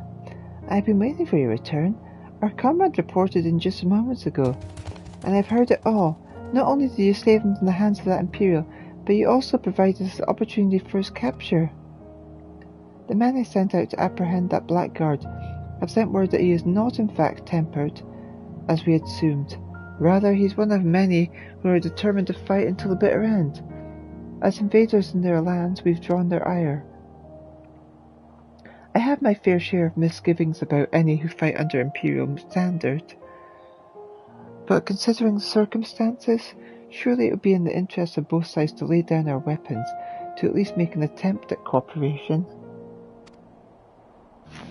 But such idle musings can be saved for less troublous times, I suppose. Oh yes, how foolish of me. I nearly forgot. The fellow you saved earlier. He asked me to give you this as thanks for your help.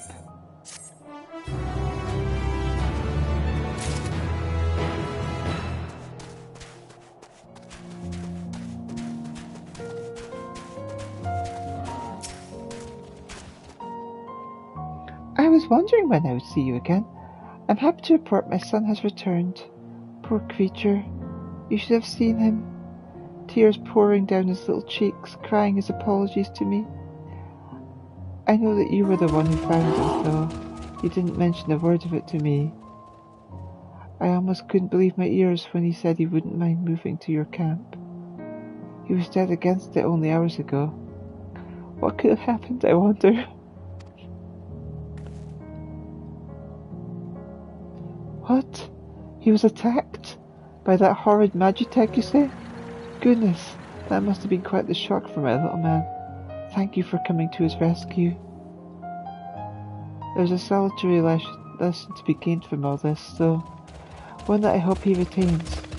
Do not scorn a proffered hand when one is in need. Whether that hand be friend or foes. At any rate, I thank you for finding him. It's not much, but please, I insist.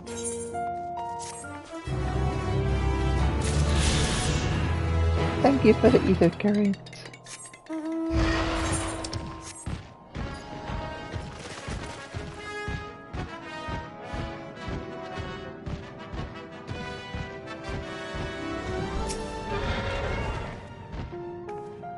Our comrades will inform you of the situation.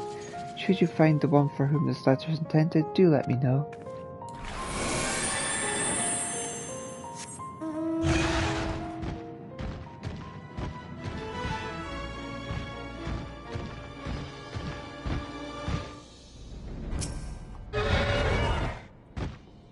There you are, and none the worse for wear. Oh, that look on your face. I take it to mean you found the seeds then? Though the bag is on the small side, its heft and weight mean it is filled nigh to bursting with buckwheat seeds.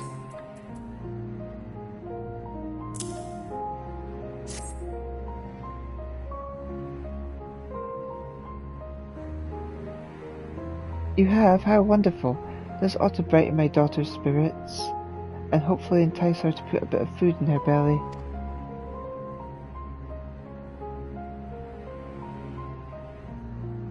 Why, look at all you have brought. Medicine? A toy bear? But I did not even ask, and yet... Goodness! I am so touched. You are too kind, truly. My life lately, if one can call it that, has been consumed by concern. Concern for my daughter's safety, where her next meal might come from. But your good deed today was a bright spot for these bleak times. To tell the truth, you are not the first to show us unexpected compassion. Being from the provinces, I feared the Garleans here would turn us away. But they offered us food and shelter. If it weren't for them, we may not be alive today. And now we owe a debt of gratitude to you and your contingent. Thanks to you, my daughter will grow strong again. Of this I'm sure. While I can't offer much, I want you to have this, and I will not take no for an answer. No matter what may betide, I have my daughter, and that alone shall keep me from succumbing to even the darkest of nights.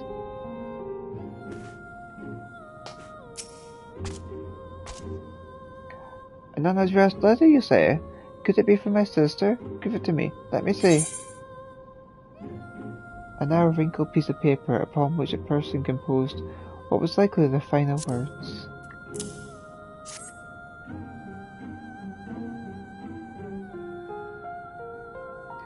No, this isn't her handwriting, and I had so hoped it would be. She was taken before her time, and I never even had the chance to say goodbye.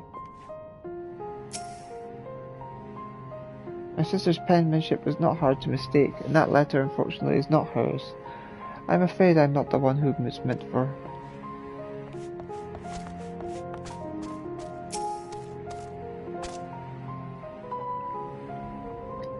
Ah, good to see you returned, and unharmed at that. How did your search go? Well, I hope. Though its contents have either evaporated or been consumed, the bracing scent of liquor remains.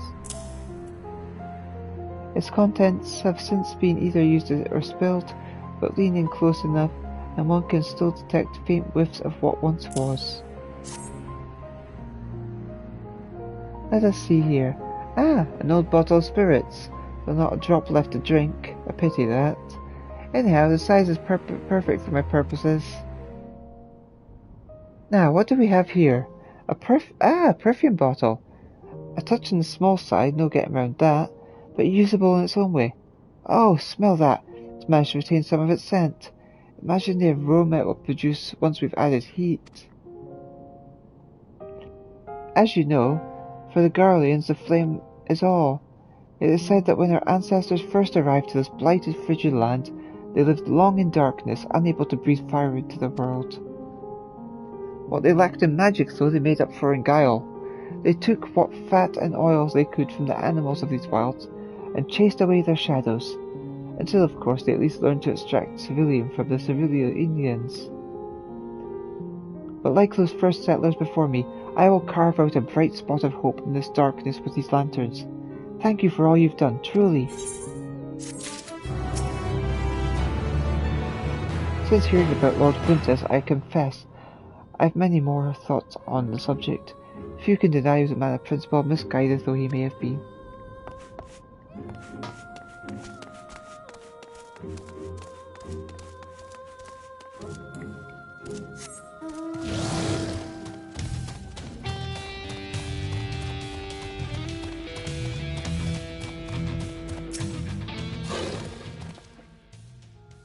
Why, look at you. Not so much of a scratch. Now then, what have you the tanks I requested? Pillage from Mormac and that calice of civilian can likely be repurposed for less destructive means. I knew you'd come through. Without the ceruleum, we might well have been frozen to death. There may not be much, but we're grateful for it, believe me. Still, what we have here is a small bandage atop a large wound. While this amount of fuel is only a stopgap measure, its discovery means we can likely find more further afield. If I am to be honest, I often find myself wishing for a saviour, one who will lead us into our more promising times, as Emperor Solus once did. Someone who might pluck us out from this sad lot. But no man or woman as great as he will ever appear again. At least not in our lifetimes, no. We have to rely on ourselves now, to rebuild our fallen cities, brick by brick, stone by stone. It will prove a grueling task, one that will likely take us years. Just thinking about it makes my head spin. But you've shown me if we all pull our weight, it's not so unrealistic a goal. From the bottom of my heart, thank you for giving me the courage to go on.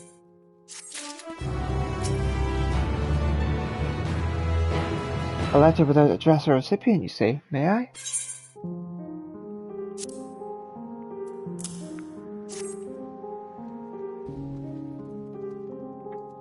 Forgive me, even a cursory glance makes it plain this wasn't penned by any relation of mine.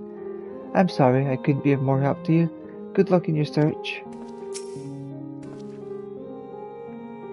The letter didn't appear to be penned by anyone of my acquaintance. I'm sorry to say, I do hope you find its recipient though.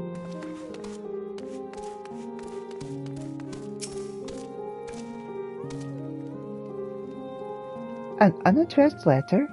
Could it be? Quickly, give it here.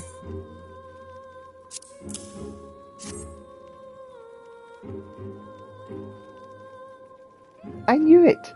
Yes, this is his handwriting, all right. I would know it anywhere. Thank you for bringing it to me. No, wait, please don't go yet. I would like a friendly face about me while I read it, if you wouldn't mind. We humans have a tendency to become trapped in the past, refusing to move on. I implore you not to let this happen. Now is a time for you to look forward and rediscover love and all of the other joys of life. I can practically hear his voice in my ears as I read this.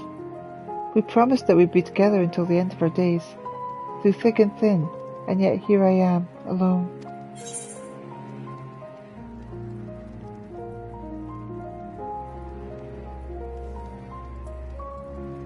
No matter how dark it may be, there will always come another dawn.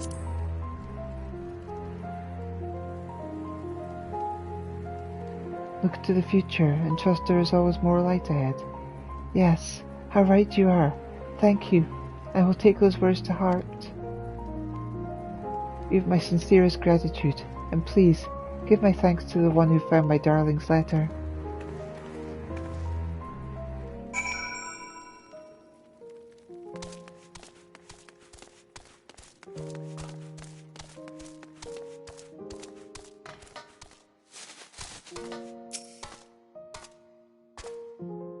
Oh, you've returned, and a great deal sooner than I assumed.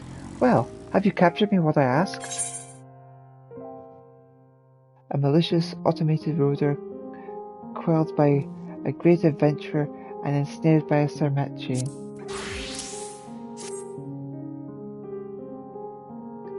Yes, this is it. It is a most impressive specimen. Would you not agree? Crafted in Garabania. It moves as if wrought of flesh and bone, not of metal and screws. 'Tis a monument to Garlean ingenuity and innovation. And I should know, I had a hand in its inception. Alas, it was to be my swan song. Once in Alamigo fell, I returned to Galamar to languish in retirement, until the end of my days. I thought that would be the end of my story. But my life has been granted a new chapter in the form of an acquaintance newly made. A flaxen-haired man taught me all manner of ancient elegant technologies, and it is through this newfound wisdom I shall craft magitech capable of independent thought, equipped with cognition to rival mankind's. Though the Empire is in ruins, I shall not go quietly into that dying light. I have the luxury of time, no ticking clock to war against. I will take all the hours afforded to me to craft a machine of such magnificence. My genius cannot be gainsaid. Heh! Heh! Miss Jeans with thoughts and emotions to call their own. I am beside myself with excitement. Oh, what a brave new world we are soon to set foot into, my friend. How lucky you are to know you aided in its naivety. I was right to turn to you. You have my most sincere gratitude.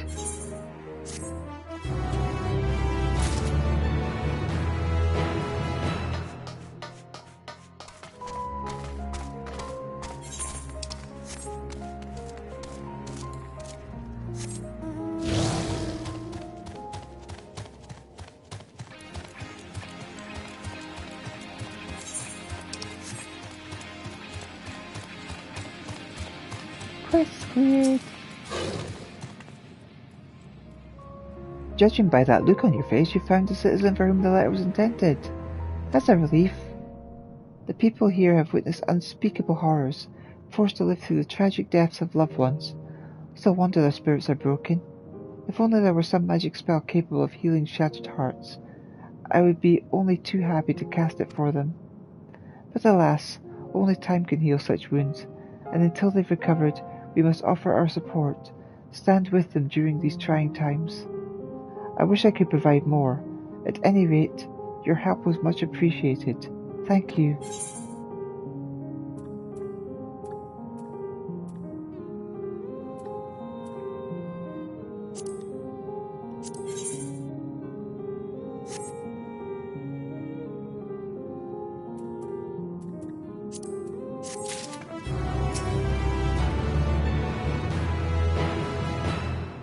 We've orders to assist the refugees, but once we've received little more from them than icy glares. That would not deter us, though. They may be our former enemies, but we are here to offer aid, and offer aid we shall.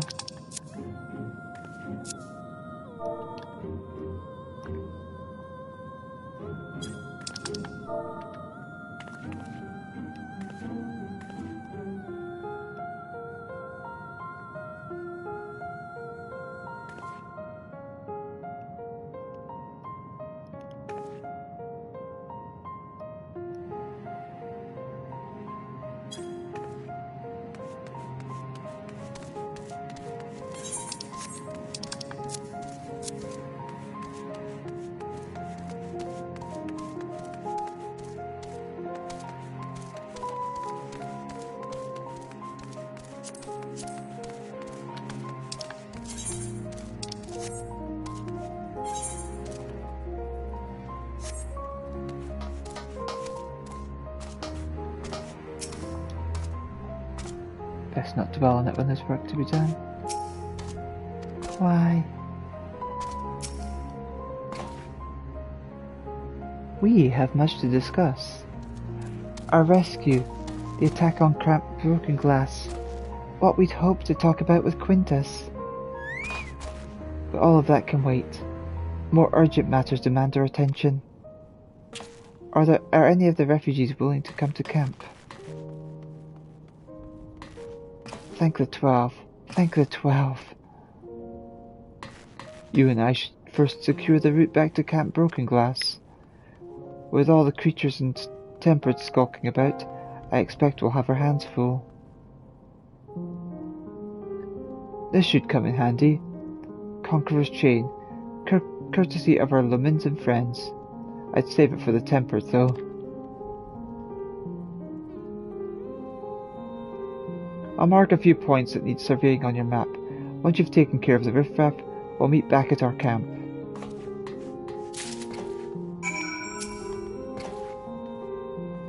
I will stay with the refugees and do what I can to protect them. While I've no doubt that you and Thancred will do a fine job clearing the path, we must be ever vigilant for threats that may have slipped the net. Why?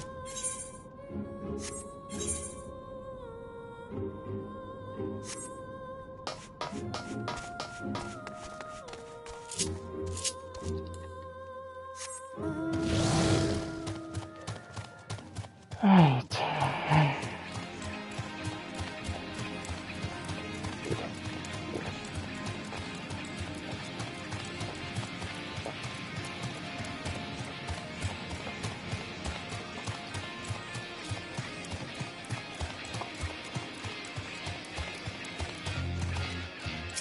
difficult of the case. Leave these fiends to my brothers and I. We will raze them to the ground with our most devastating magics.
You see no threats on the path ahead.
there you are.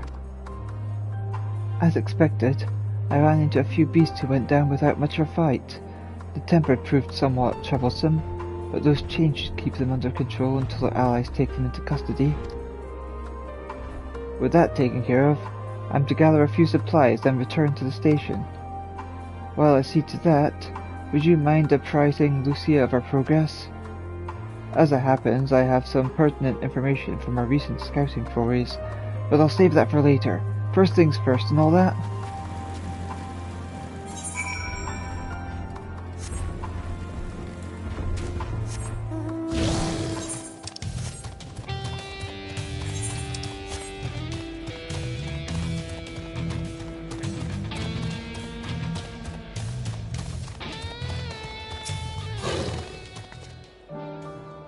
Ah, Elita, I was informed of Quintus's suicide. It must have come as a great shock to his men. What of the refugees? I'm told some were receptive to our proposal, but I would hear your first-hand account. That so many did not hesitate to accept proves how desperate the situation has become. We'll do our best to make them feel welcome. The troops who participated in the ambush are no exception. They will be afforded the same treatment as any other refugees. Perfidy notwithstanding. After all, even if I wanted to make an example of them, there's no one left to learn from it. We will tell our allies that these soldiers were acting under the direct orders of their legatus, and that following his suicide they offered a full and unconditional surrender. Perhaps Quintus thought he had lived. He would have been tried as a war criminal, and his men punished with him.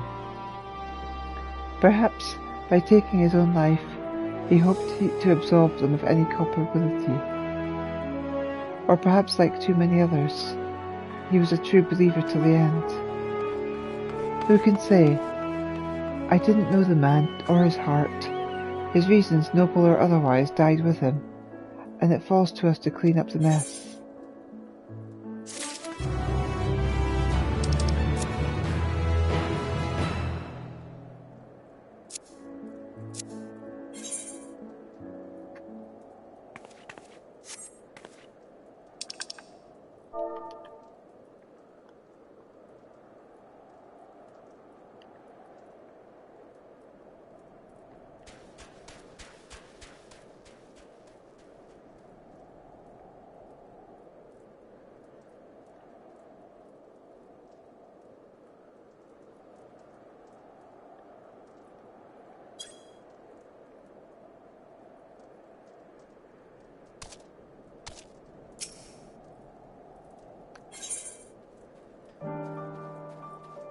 Lucia has further news for you. I assume you're curious about how matters have progressed here in your absence, quite well as it happens. Now that we've procured cerulean from the tapper's den, the recently repaired heaters can provide much needed warmth. Furthermore, we've prepared sufficient food for everyone. Those from Tertium shall find a hot meal waiting upon their arrival. There's one for you, so go ahead and get some well-earned rest. I believe that we're capable of wielding a ladle or two without your assistance. On your way, might I ask you to seek out Y'shtola? She was but recently attended to the wounded, but she's meant to be taking a rest herself. See that she is. Were it not for you, Alphanod and Alasia, the people of Tertium may well have perished. Though they may not realize it yet, they owe you their lives.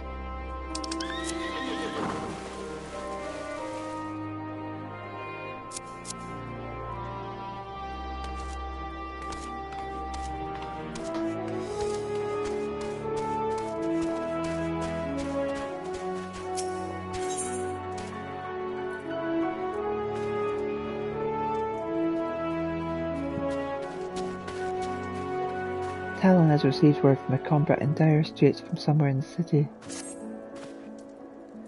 Captain Draconia, we've received a rather urgent call for assistance only moments ago.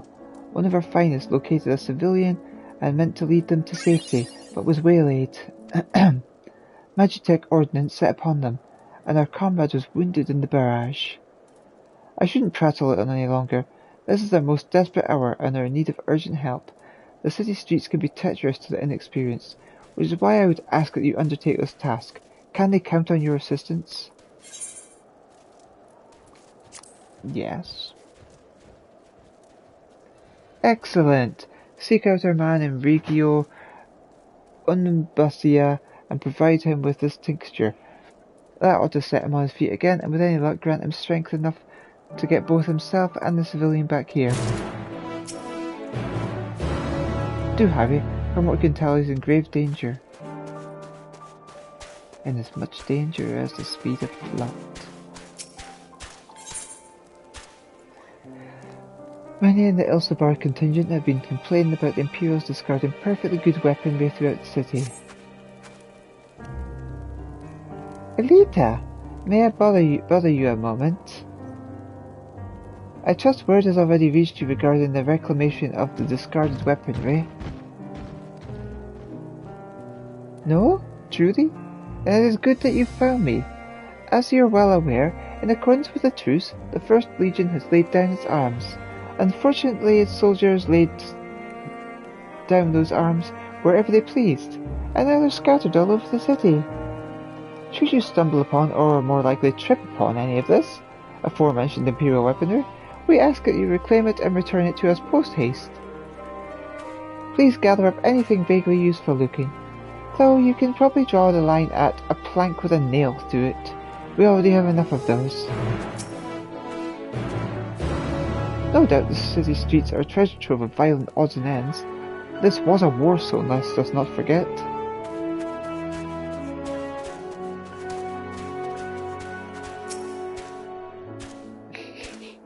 My mother, she...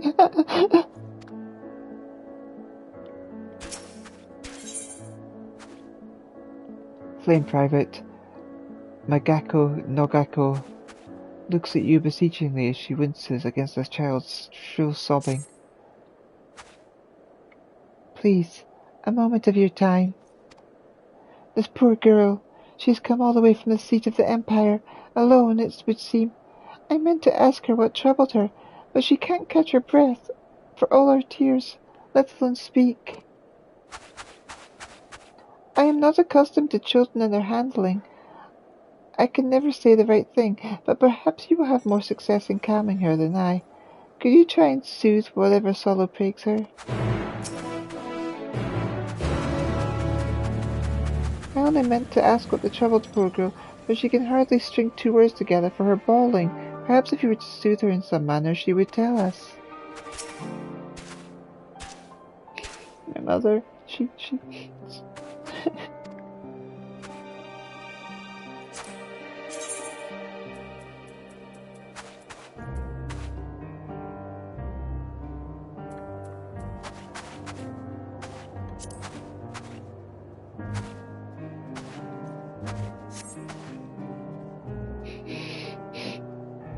Thank you. I feel a bit better now.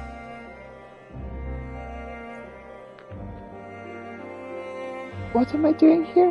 Well, Mum said we might find some food at your camp. But on our way here, one of the buildings started to crumble, and a big bit of the wall hit my Mum, and she's still trapped under it. I tried to pull her out, but please, she needs help. My word. You needn't worry, little one. Help is on the way.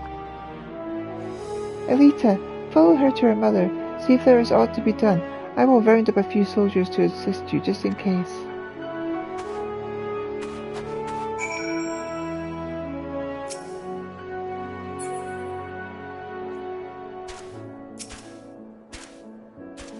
Though I hate to put this on the world, I fear for the girl's mother. Who knows how long she's been caught under the debris, but we mustn't lose hope. There may still be a chance of saving her if you hurry. You mean it? You're really going to help me? She's just over this way, quickly.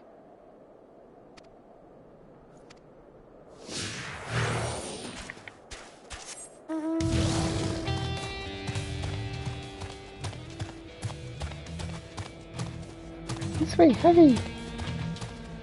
Mom, I'm coming!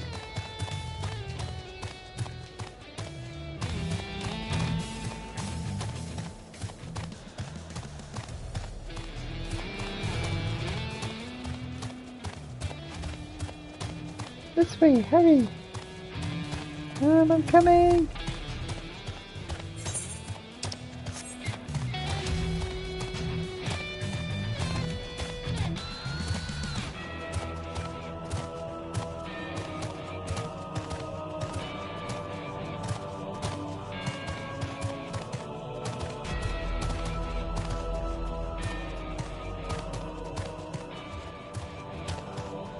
Please, we have to hurry.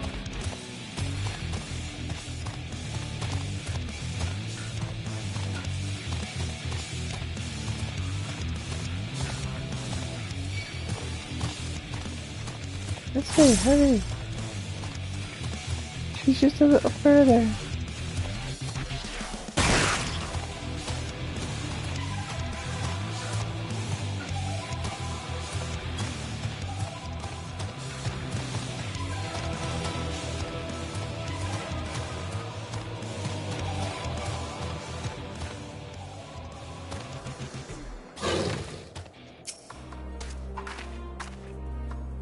Please, help my mother.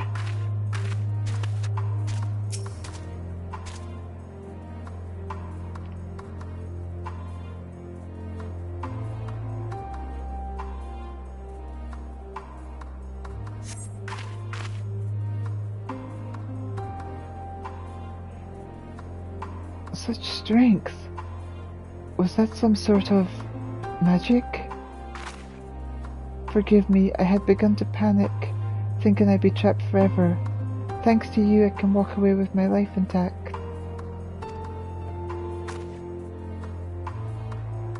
I'm so proud of you, my little soldier. How brave you were to seek help as you did. You must have been so scared.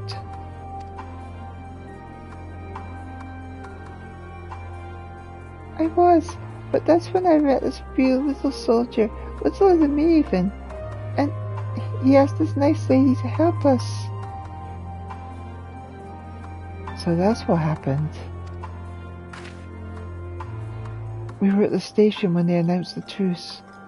So I know that we're no longer at odds, but even so, I imagine it's difficult for some of you to see us as anything more than the enemy. Your contingent is kind indeed to take us in as you have. It is more than I expected, to be sure. I was prepared for something of a fight, in fact. But so long as my sweet one depends on me, nothing shall stop me from making sure she's safe. We are survivors, come what may.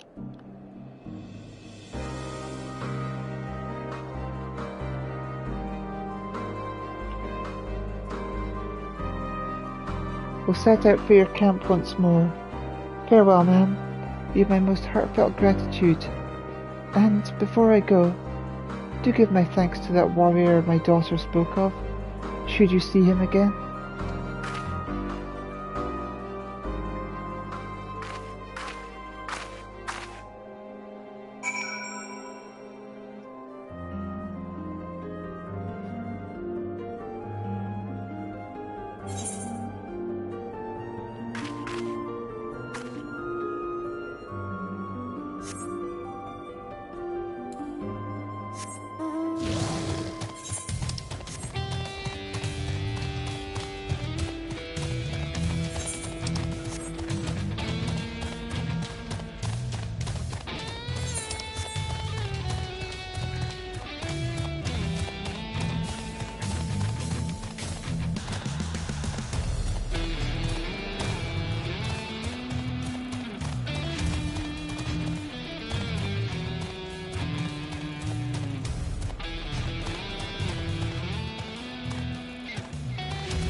forgive me. This is all my fault.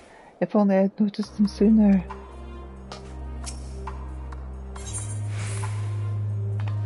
A military-grade filter with uncommon restorative properties.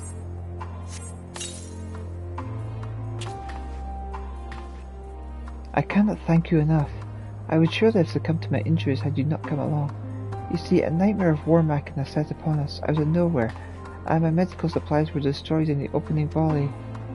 I took a rather nasty hit myself, but it would have been a lot worse if this kind lady had not noticed the enemy approaching. I owe her my life. It was nothing compared to the bravery you showed in rescuing me. If not for you, No, I shan't speak of it. It's too grisly a thought to put into words. You've nothing to worry about now, I assure you. Please allow me to escort you back to Camp Broken Glass. Food and succor await.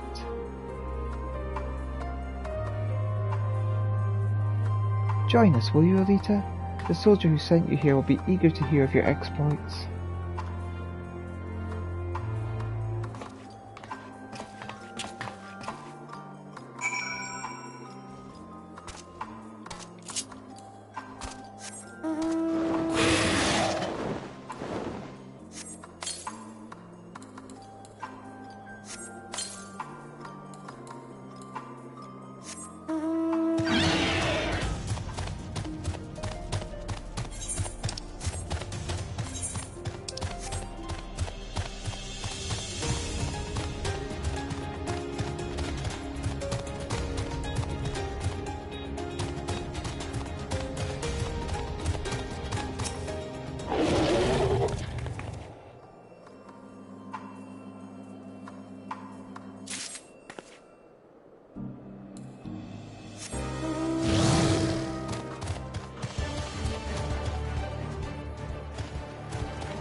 It's good to see you among us again, though I admit you're a little banged up from the escapade. You seem in better health than I expected. When I first heard of your distress call, I feared we had lost you. And you would have it if it were not for this woman's bravery and keen eyes. She warned me of the coming attack, granting me with wherewithal to avoid any fatal injuries. I hardly did anything. I merely noticed something large moving about in the shadows of some debris. It must have been because of this third eye of mine. So it's true what they say, the Guardians really do have heightened awareness. But where are my manners? You've had quite a trying day.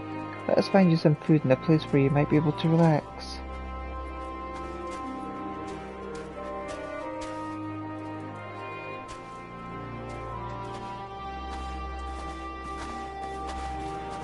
Before you go, I would like to extend my gratitude to you as well, Captain Draconia. Your expediency proved to be their saving grace this day.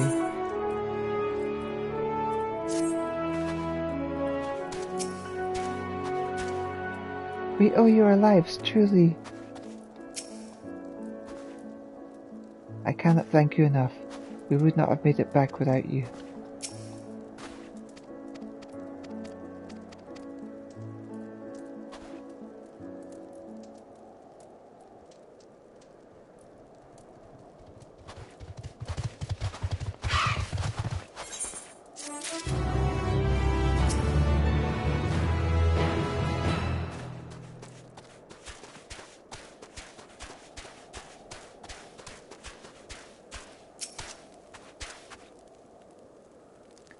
Have you any discarded weaponry on your person? Imperial weaponry that has been kicked to the side and subsequently forgotten following the truce. Yes, that's just what we're looking for. Thank you for bringing it to us. It is said that each legion has its own unique weaponry, but to my eye, it is all that much of a muchness. I suppose their similarities are owed to the fact that they are mass-produced in Enkladium. Perhaps when Garlemald still thought itself a republic, and they first started employing Rogadan mercenaries, they sought to diversify their armaments in the same way as the troops. Of course, later advances in technology made it possible to churn out all sorts of weaponry at an alarming rate. I wonder, if they had never discovered Machina, what would the Empire look like today? Makes one think, doesn't it?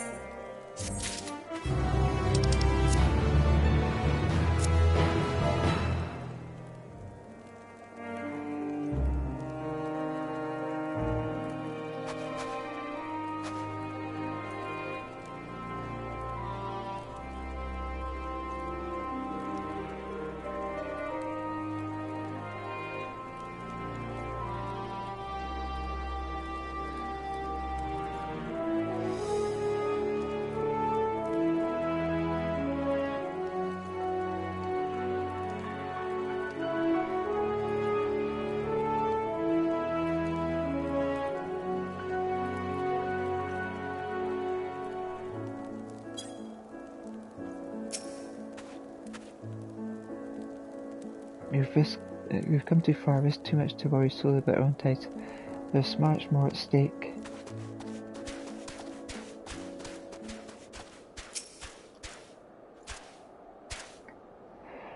My men report that they found both the mother and the child making their way here, and have provided them the shelter and aid they require. I confess I was more than a bit surprised when the woman told me of your success in lifting the rubble. It sounded too tall a tale to be real, even. But then I remembered who we're dealing with, and felt foolish for doubting her.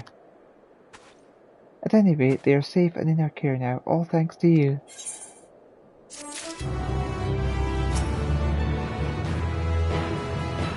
We and the Imperials certainly have a history of conflict, but that's not what's important now. Even if we're the last people they'd accept help from, we're going to try.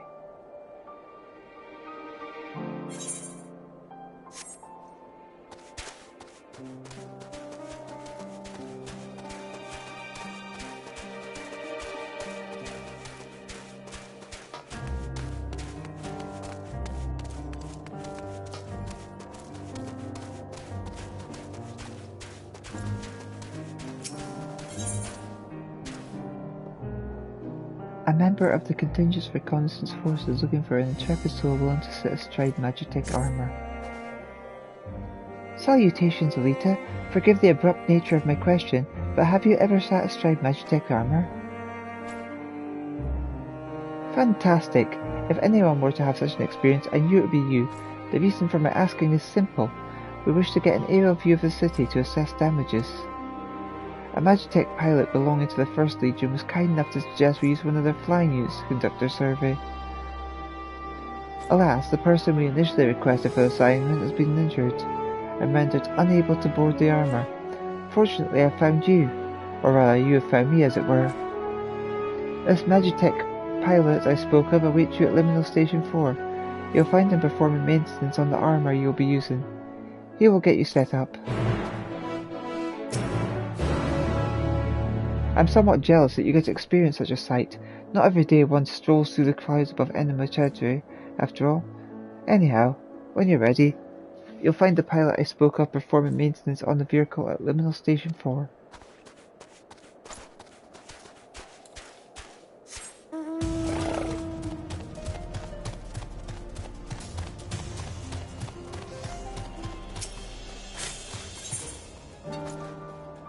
Elita has a quest for you, a rather explosive assignment. Aha! You do have a way of appearing at just the most opportune times, don't you? I was only just thinking to myself, if only Elita were here. So, to business. In light of our work to the people of Garlemald, the 1st Legion put to us an offer. Their service machina is ours should we want it, though, as we've all recently learned, nothing is ever so easy, as the Magitech in question still lies within the city limits. The self-same engineer who gifted us with this information has offered to escort you to the site. That's right, you. Mentioned you by name even. I would never force you to attend a task so perilous, but it would be a great boon to our cause if you were to wrangle that machina to our purposes. The area in question is sadly littered with detritus of all manner, making exploration difficult, if not impossible. To that end here, these ought to blast, bomb and demolish any barrier foolish enough to stand between our hero and our cause. The engineer awaits you outside the encampment's limits. Find him when you're ready to brave the perils of the city. The Magitech engineer belongs to the 1st Legion, which belongs to the Liminal encampment. Join him and recover the machina he's offered us. Only if you wish to, that is.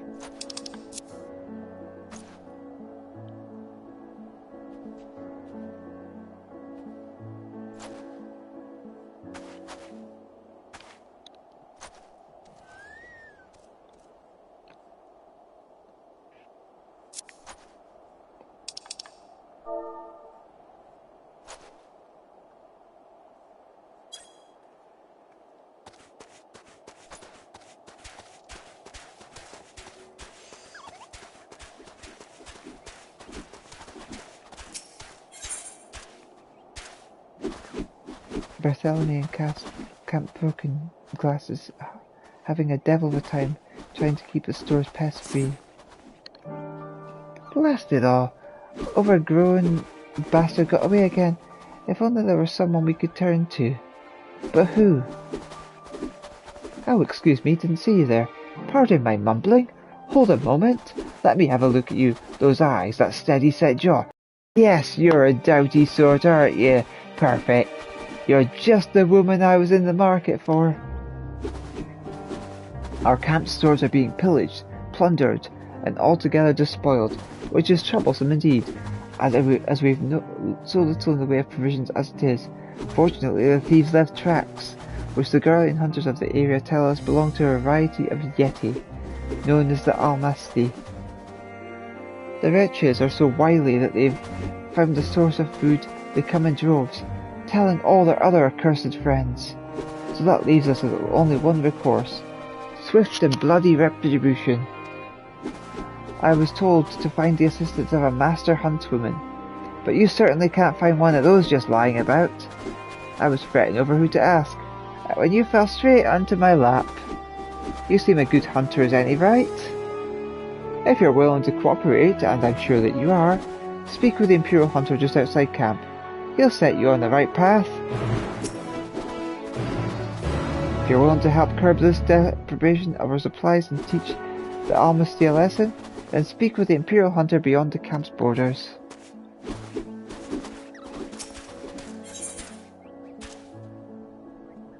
The commissioning officer has her hands full and is in need of an extra pair.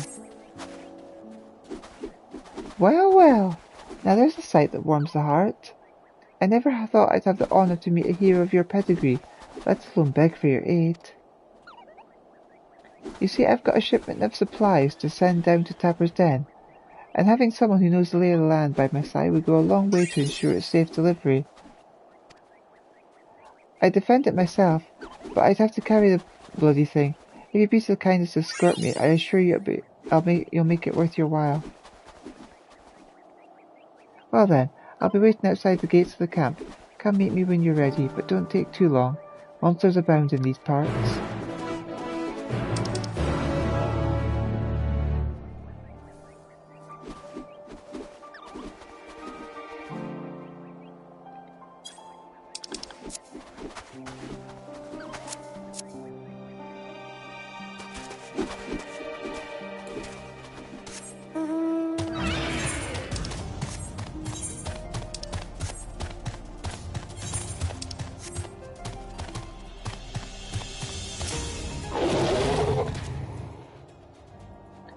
Well met, traveller. Might I interest you in a truckable porter? Ah, do not tell me this is your first stop. I shall update my register with your name, so you may access the local exclusion in future.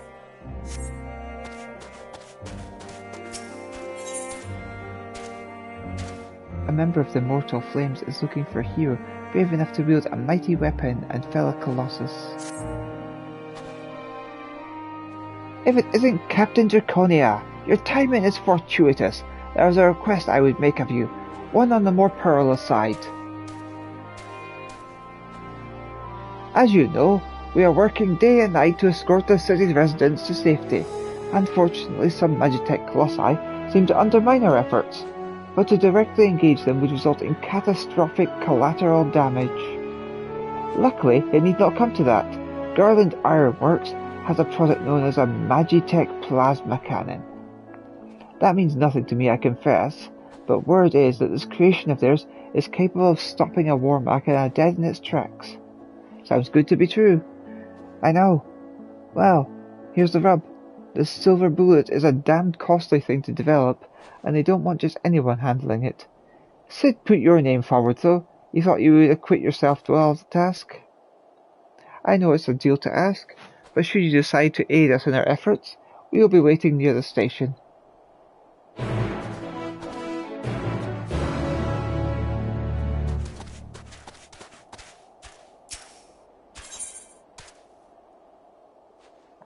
Gallus scans her surroundings. But for what or whom? I've seen you before. In Tertium, yes? I was part of the first group that transferred here. But there's someone I'm trying to find. A small boy, red hair. Have you seen him? He's probably still refusing to budge. Oh, my apologies. Allow me to introduce myself. I'm Gala, 1st Legion. I've been doing what I can for the refugees, though I suppose I'm one myself. You see, I've always tried to help those in need. Some call me a busybody, in fact. Before joining the military, I was a member of the Vigiles Urbani, and it was our duty to keep the citizenry safe. Old habits die hard, though, which is why I'm determined to look after that lad. He's separated from his parents in the chaos, but he won't leave the station without them. Thing is, that's no place for a child his age to be fending for himself. You've seen the conditions there. He needs food and warmth, which you and yours have been kind to offer. I should go back to the station to try persuading him to join your camp. Could I trouble you to accompany me? It'll do him good to see you're not the monsters he probably thinks you all are. Thank you. Well then, no time like the present.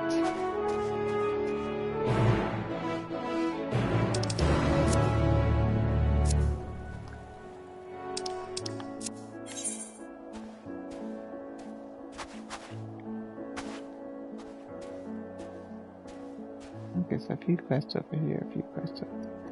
Okay, cool.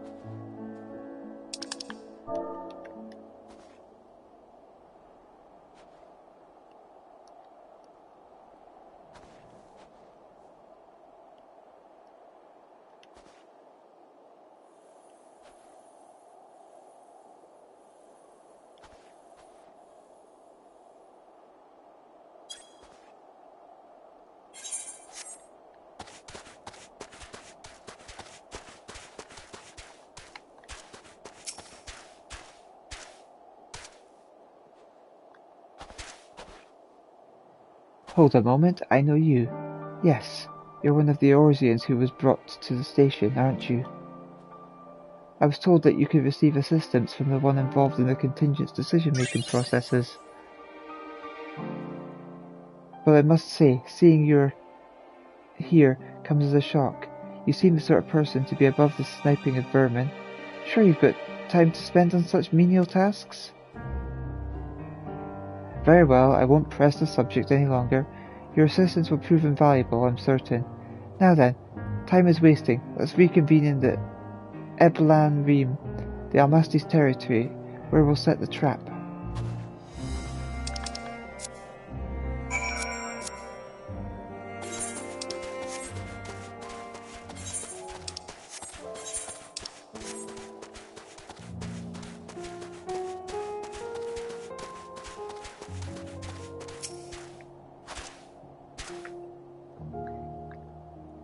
There you are.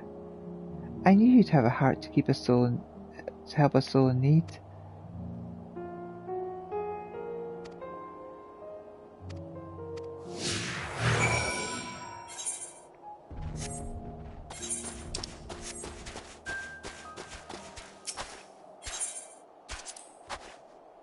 Oh, my friends aren't going to believe who's protecting me. I'll be telling this story when I'm in my cups for moons to come.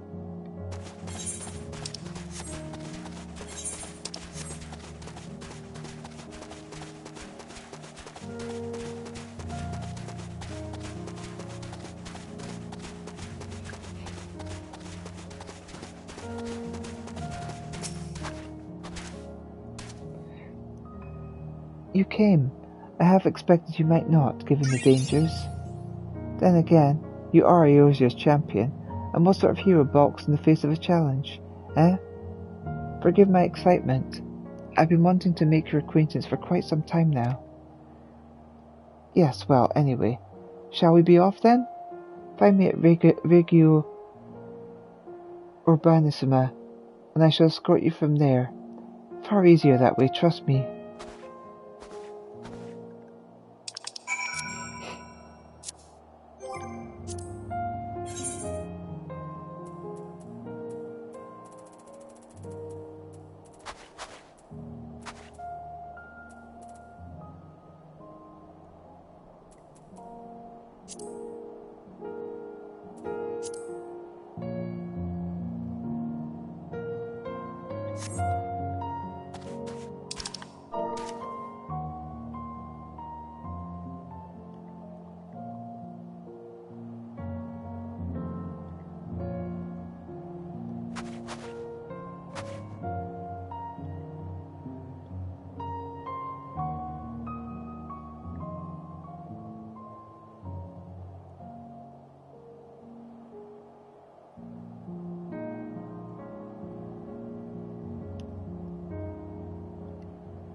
It'll be some time yet before we've mapped the entirety of this vast expanse.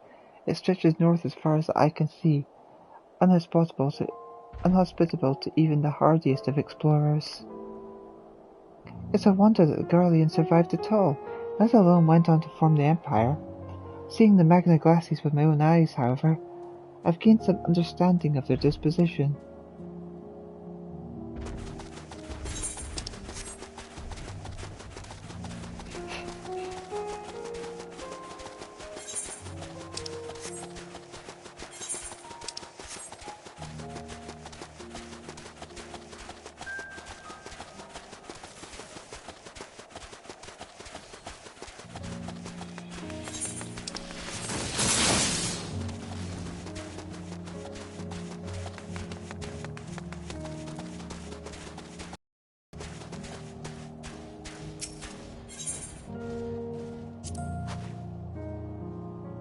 This is only hearsay, but I've been told these masses are formed when cerulean bursts forth from the earth and comes into contact with the surrounding water, freezing instantly and capturing that moment of violence forever.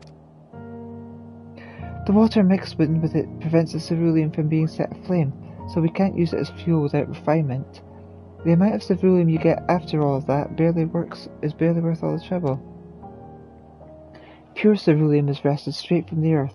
That's what those rigs you see off in the distance are doing, or so I've heard.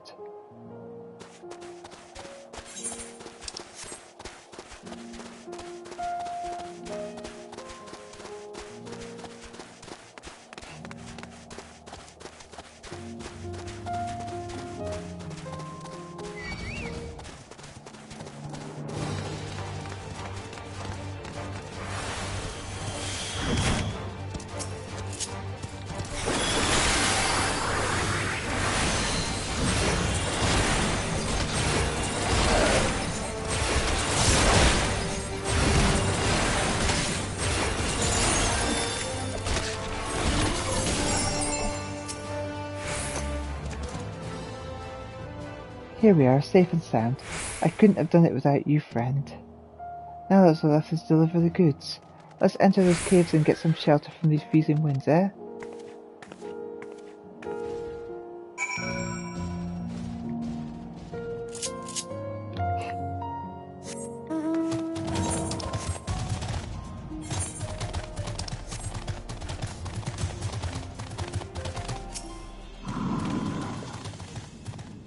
That trek couldn't have been an easy one, what with the monsters and the cold and everything besides. It ain't worth much, but you have my thanks.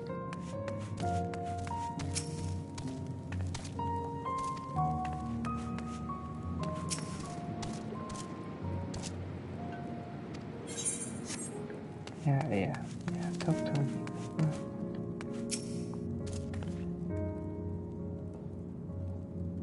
Well, the goods have been safely delivered, but I'm afraid I have one more task to beg of you.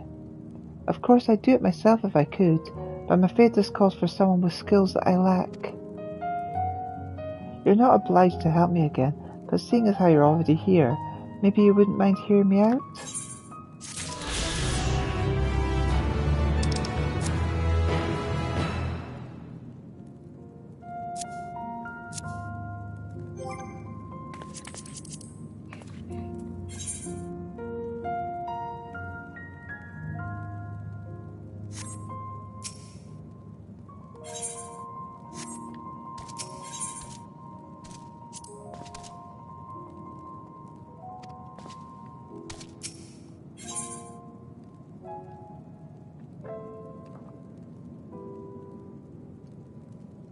Commissioner officer is pleased to see you're willing to help once more. So, you found it within your heart to help an old friend once again, eh? Rest assured, I won't soon forget your generosity. Now, on to the matter at hand. The people here have told me about Magitech weaponry stalking the frozen tundra. With no pilots to guide them, they unleash their fury upon whoever is unfortunate enough to cross their path. Several of the refugees attempted to combat the threat, using a few abandoned suits of Magitech armor, but they were soon overwhelmed. It's not often you see Magitech turn on Magitech, but not much surprises me these days. Luckily no one was killed during that incident, but the mindless machines are still out there. primed and ready for the next target. That's where you come in. The stories say you're a demon in magic, and I reckon you'd reduce those things to piles of scrap before I even felt the chill in my fingertips. Like I said before, I'd do it myself, but seeing as how I'd never ridden in a suit of armour, I'd just be buying myself a ticket to an early grave. Rest assured, however, I'll do my best to learn from your example. Anyway, there's a suit waiting for us outside. I'll go ahead and ready it for you. Don't leave me waiting out in the cold too long.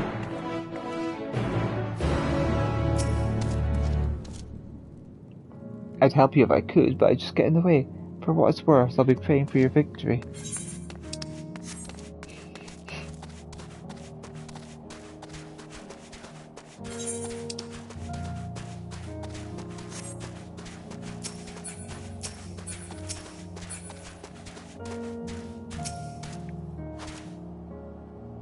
Well, she's ready as she'll ever be.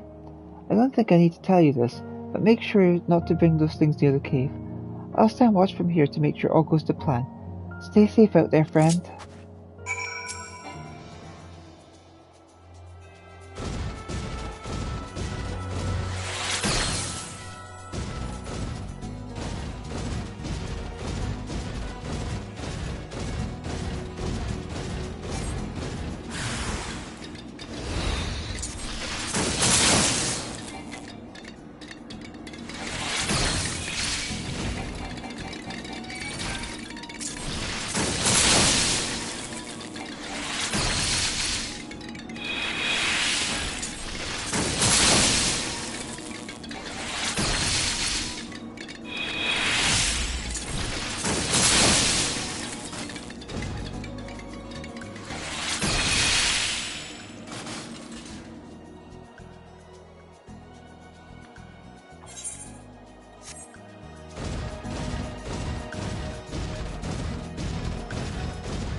This here is the Almasty's land. Considering how prolific things are, we shouldn't have long to wait before one comes lumbering by. There's a whole fleet of them down over there. Ah, but I forget myself. Before we go hunting, here, speciality spirits. Not for you, of course, for them. The Almasties. Drown them in this stuff, and there'll be 3 sheets to the wind before you know it. There's no easier quarry to catch than a drunk fool, am I right? Once you've felled one, don't forget to collect a bloody chunk from it.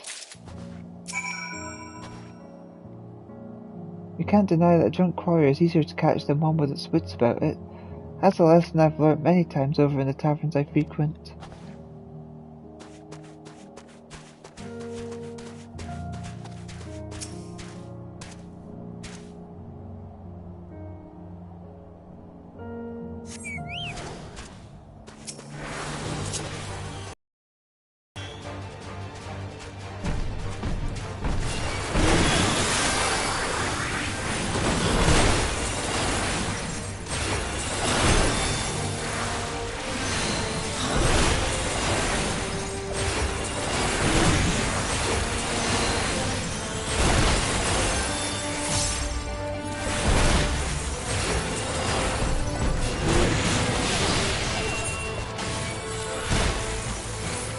substance transports its strong interests and not being like cold press.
Have you the bloody junk I requested? I should hope that you kept it in a bottle, for I would rather not have gore dripping all over the both of us. A chunk of almasty practically dripping with the creature's blood.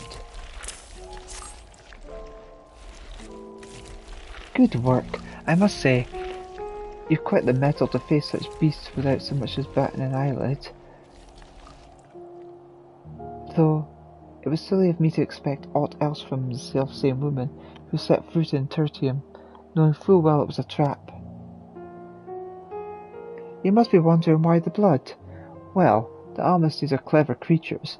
They won't willingly wander into dangerous lands, especially ones that smell of death, so sprinkling a copious amount of their fellows' gore about the encampment ought to ensure that they give us a wide berth.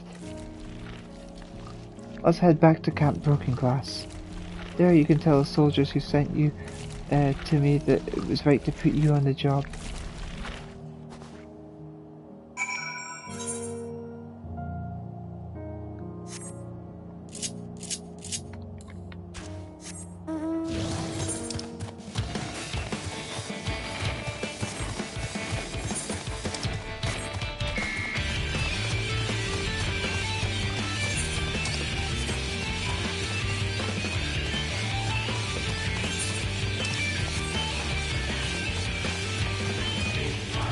Goes the big backpack, goes the big backpack, goes the big.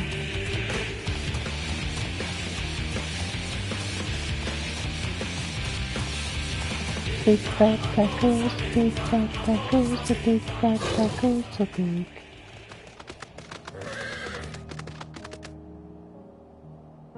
There you are, safe and sound. See, I knew you'd make quick work of those heaps of metal. Doubtless they were used to deadly effect when the Garleans waged war amongst themselves. In order to ensure they fired upon their own countrymen, they were made to destroy anything that came within their sights. The fact that they're causing trouble this far out is distressing indeed. I must warn my superiors upon my return. Before that, however, there is yet one more task I would ask of you. I fear I might be imposing overmuch, but you have my word that this is the last one.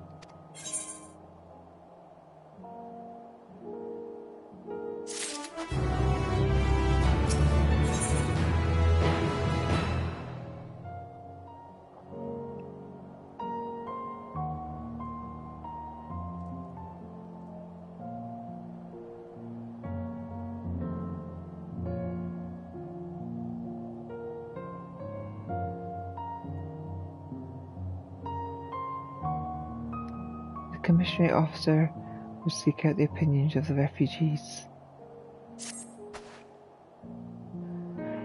One final task, and I won't bother you any longer. You needn't fight or anything, at least not if you don't want to. No, this time I mean to make use of your more diplomatic faculties. One of my duties here is to find out whether the refugees wish to return home or not. Naturally, each will have their own decision and their own reasons, but getting a general feel for things will help us determine the best way to help in the days ahead. I'll gather what information I can from the people. I have to speak with one man, but it may take a bit of work to find him. I've been told he ventured off towards the wreckage of the Imperial train. Now, we could wait for him to return, but I'm running behind as it is. If you could do this, you'd be helping not only me, but those who've been left without a home.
Oh, it's not often that I encounter someone else out here. If you come for the ceruleum, then I'm afraid this area has already been picked clean.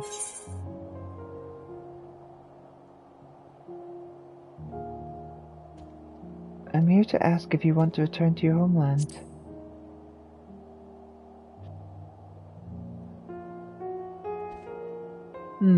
Jarek has already asked me as much. I suppose you must be thorough. Could you give me a moment? I would first like to offer a prayer to the departed. This wreckage was left in the wake of one particularly fierce battle. A dear friend of mine journeyed here searching for abandoned supplies, but a sudden explosion caused his life short.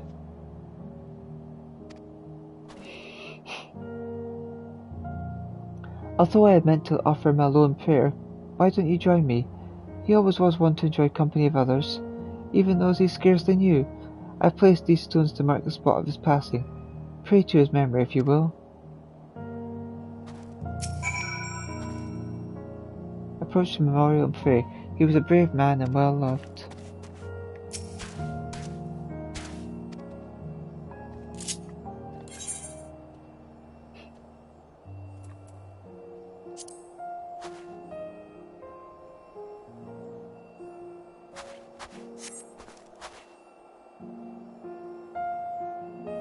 Thank you. Whatever sustenance prayers provide to those who have passed, I am sure my friend is grateful for it. As for your previous question, I am Alamiga by birth. I was taken from my home and family by the Empire and made to serve in their interminable wars. After 10 years, my hands were so stained with blood, I no longer recognized them as my own. Days, weeks, years blended into one another, until finally I was released from service. For the first time in a long while, I thought for myself. Did my wife and child still live? Would they allow one so steeped in sin back into their home?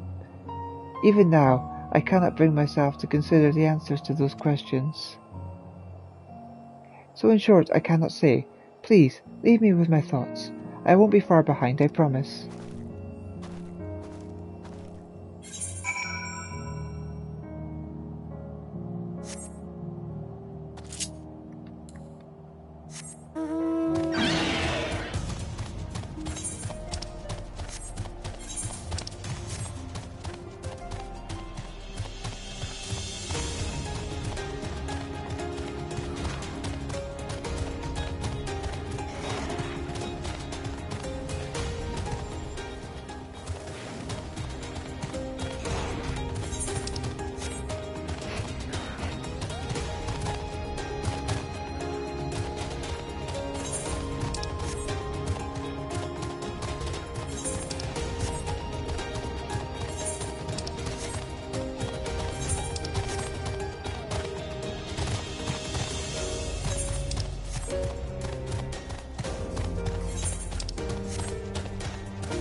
It's good to see you.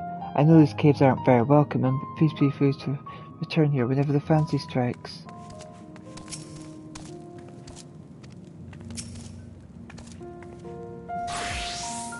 There you are! And even sooner than I had anticipated. What did the man say?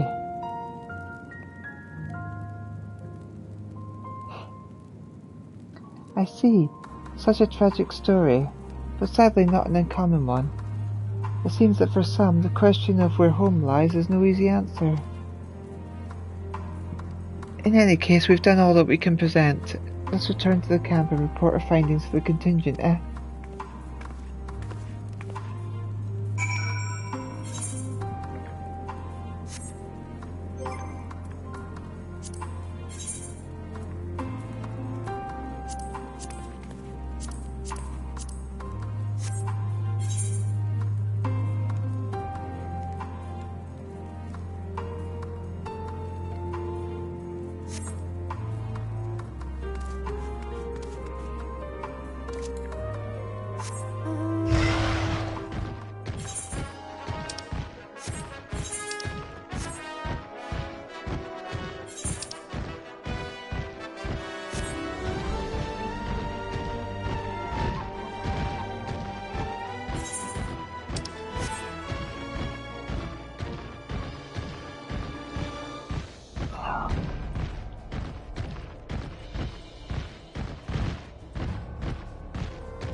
Well, well, well.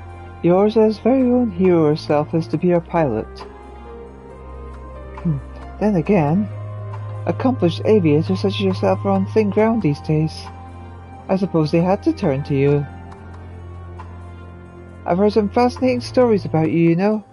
Is it true you rode an ancient Alligan war machina into battle against the 7th Legion? Seemed far-fetched, but now that I've gotten a good look at you, I can see there are many some truth to the tale.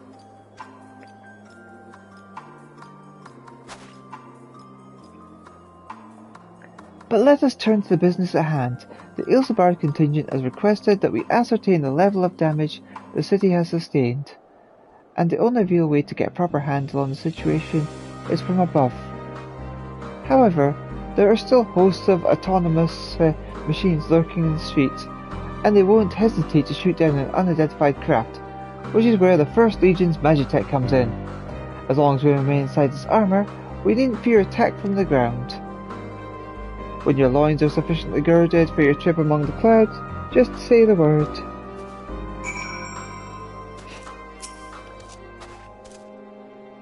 Not to scare you off, as this mission is of great importance to us, but I hope you've some idea of what you're about to embark upon. You will be wheeling through the sky in what is essentially a metal bucket. If that hasn't unnerved you, I'm ready when you are.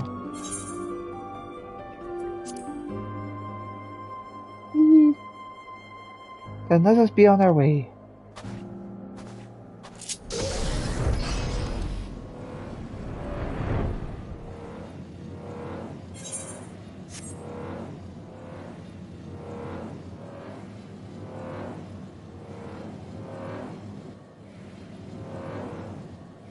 We shall start our survey from the north. The word to Wardenthal from above, the extent of damage will seem much greater than what you expected. It may come as something of a shock. See that overpass there? Looks like it might collapse at any moment. A single chocobo feather would see it crumble to dust, I reckon. We should cordon it off and ensure that none of ours attempts to enter the area.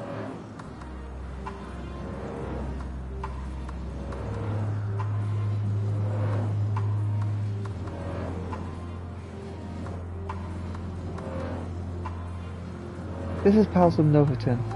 So it's in a steady state now. The towers were symbols of our empire, symbols of the progress we could achieve through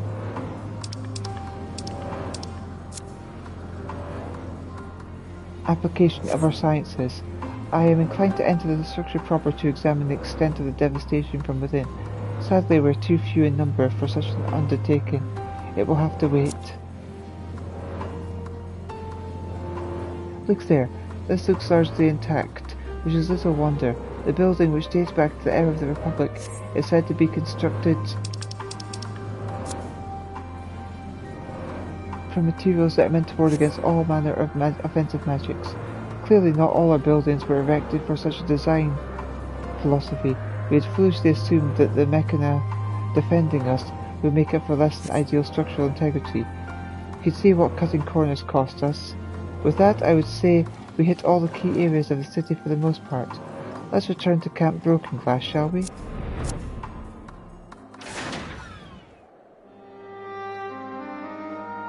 Thank you for joining me in the skies today, Elita.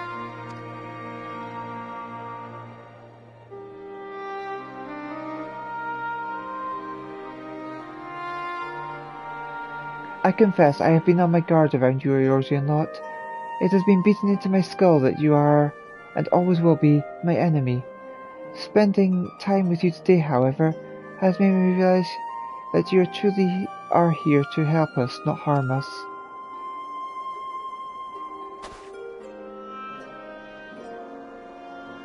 To be honest, your contingent support has been a bright spot in this gloom.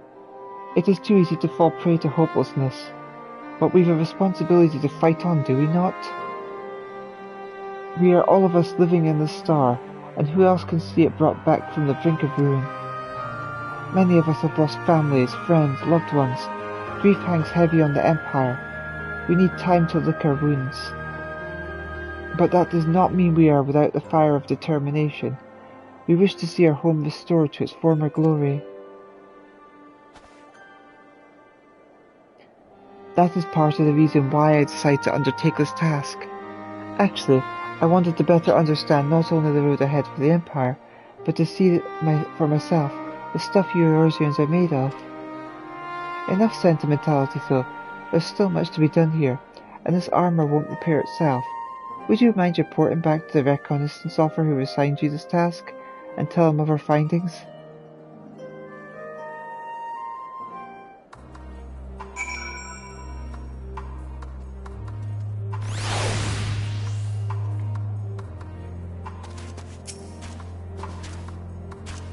I will remain here and see to this machina's maintenance. We cannot have it rusting on us now, can we?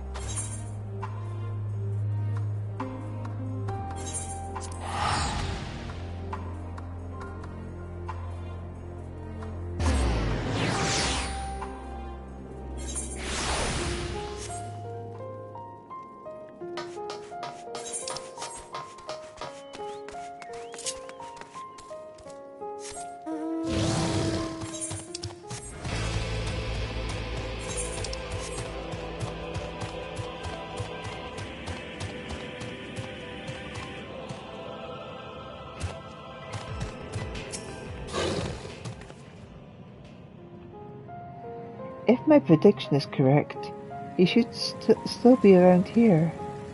His name's Volosis, but most know him better for his scarlet locks. Considering how reluctant he is to leave, I doubt he'd answer if we tried calling out for him.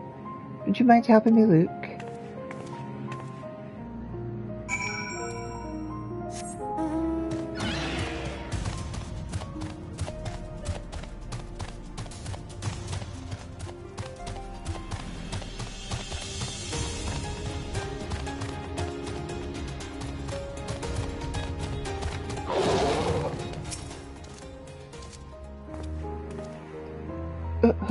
Who are you?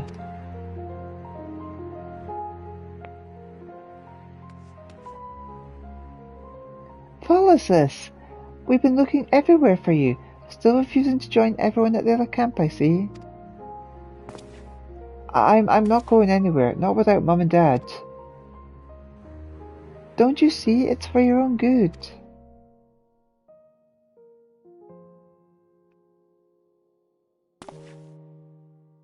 know you.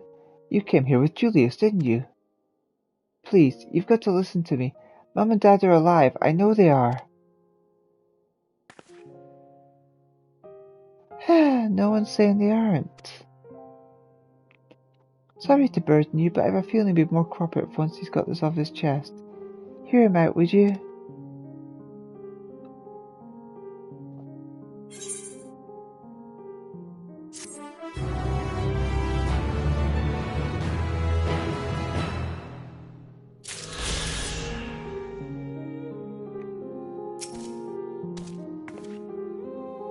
He's safer here than outside, but it's clear he'd be better off coming with us.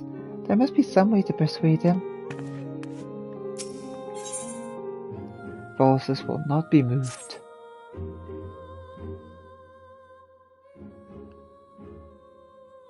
Please, help me find my parents. My mum's got red hair just like me, and my dad... Volus's, you have to understand that there's little chance we'd find your parents, even if we were looking for them. I do understand, that's why I'm waiting here. They promised to meet me at the station. I know it's too dangerous for me outside, but you two can fight, can't you? So please, don't give up on them like everyone else.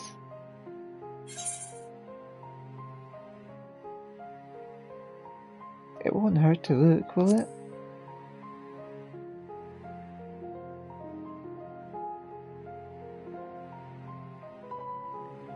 I worry that we're only giving them false hope, but very well. After all, the least we can do is try. Thanks to my time in the Vigiles Urbani, I know the capital like the back of my hand. Between the two of us, we should be able to conduct a reasonably thorough search. Thank you so much. I can't wait to see them again. Let's not get ahead of ourselves. This is exactly what I was afraid of. To the task at hand, then. Given the present state of the capital, tracing his parents' steps will be no easy feat.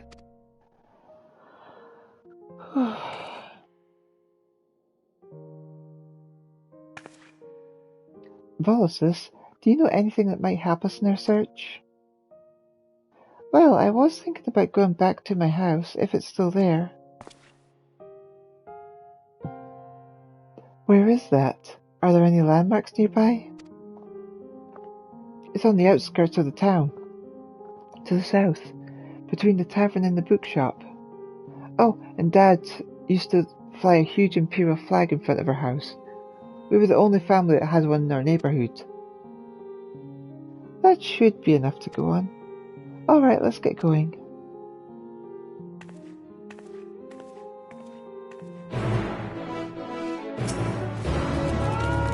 They're alive, I know they are.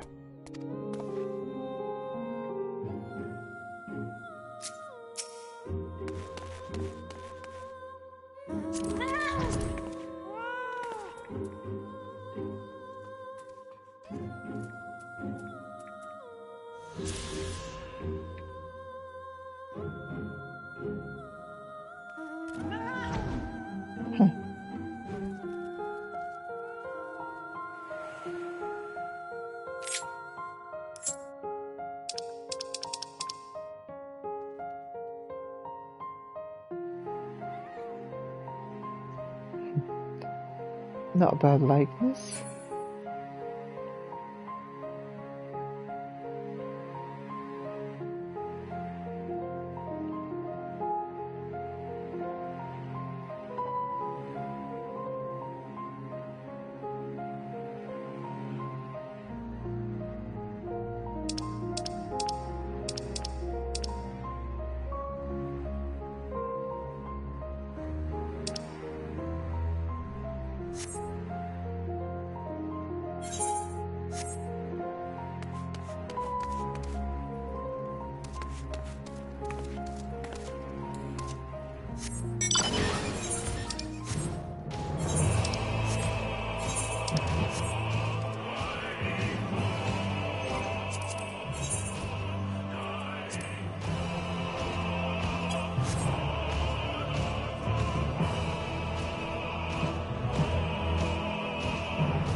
this is a bother. The Magitech I've got my eye on doesn't seem to be quite as accessible as I'd hoped.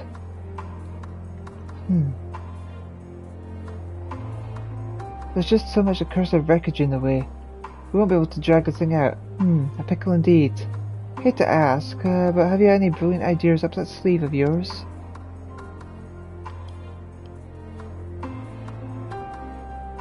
You've some explosives on you. That will do the trick, certainly.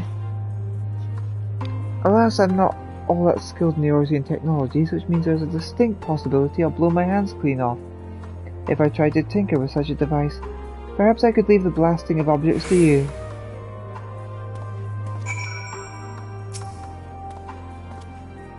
I'll take care of the Magitech once you've dealt with the debris. After all, I'm sure you're a deal more handy with explosives than I ever could be.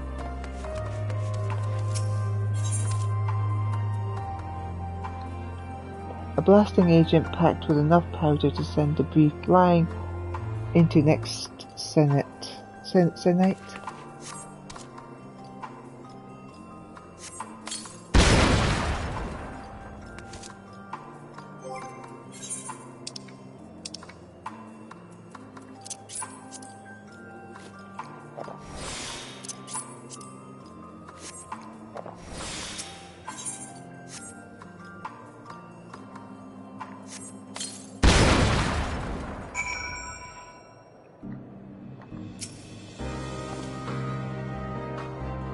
Ah, you've made us a path. Very good, very good.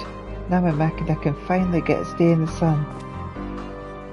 The poor boy was originally meant to be used against the Third Legion to rain death and destruction upon them. But I lied to my superior officer, told them this machina was too for any practical military use. Now it gets a second, far more peaceful chance at life, and I am spared the grief of knowing I had a hand in spilling my countrymen's blood. When I was told to what ends I would be used, I couldn't believe my ears. This was not the Empire I knew, the Empire I believed in. I had been taught that our country's cornerstone was peace, one founded upon the ways of science and machine. How could we make such a claim when internecine strife lays waste to our lands and kills our people? You may be a Eorzean, but I see that your heart is true, so I know that you will answer me honestly when I ask. Do you find the Empire cruel and barbarous?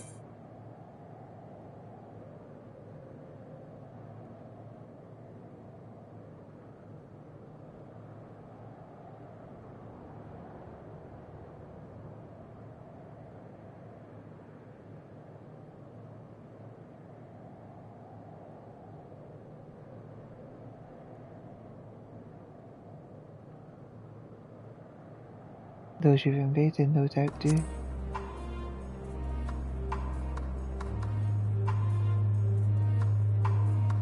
Yes, of course. It's the victors who write history, and I feel that Garlemald's will be penned with no kind hand. We've seen to that ourselves. Even so, I still wholeheartedly believe in our founding principle, unification under the banner of peace. Which is why I plan to put this war machine to better use, like rebuilding our city for one. His days on the battlefields will be behind him once my tools have done their work. Thank you for allowing me this chance to talk so frankly, and for all the pyrotechnics and whatnot, of course. Well then, shall we be heading back? I'm sure your comrade Elita is in want of a report about now.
Your assistance is greatly appreciated, ma'am. I will distract the Colossi, allowing you ample time to take aim with your newly appointed weapon. If the engineers are to be believed, scoring a direct hit will send a powerful current through the giant systems and ultimately disable it. I will draw those menacing machines towards me.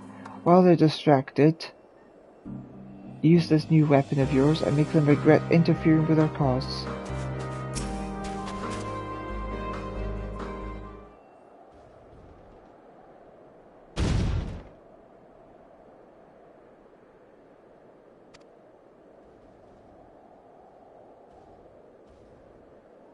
Colossi approach. Be warned that should the immortal flame delicate retreat, your mission will be judged a failure. Strike 3 magic girls with your new weapon to silence them for good.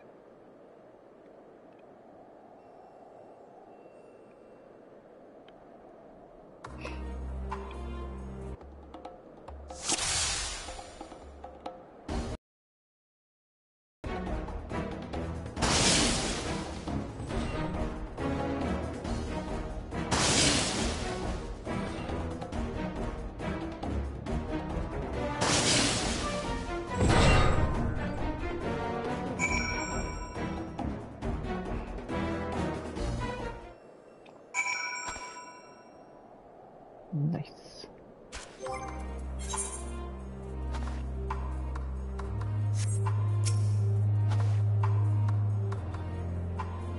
Excellent shooting, Elita.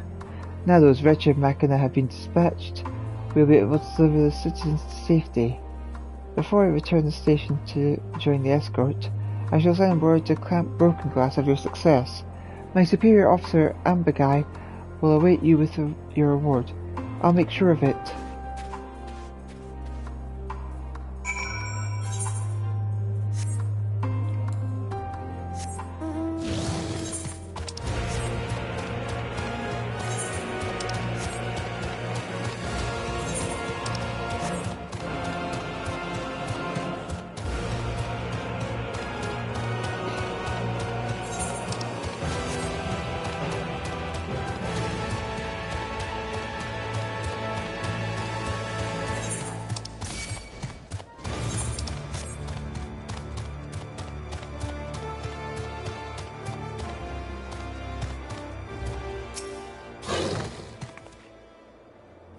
Well, we're in the right area.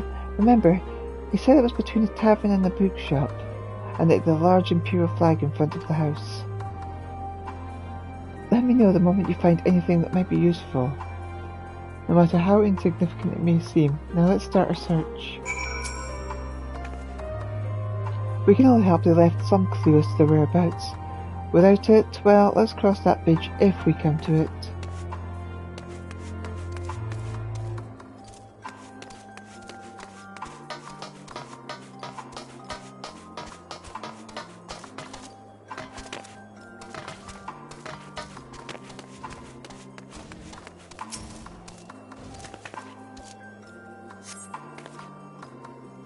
You find a leaflet amongst the rubble, apparently from a bookshop. The War on Ilsabard now in stock. Don't miss this chance to own the masterpiece dedicated to Emperor Solus's achievements.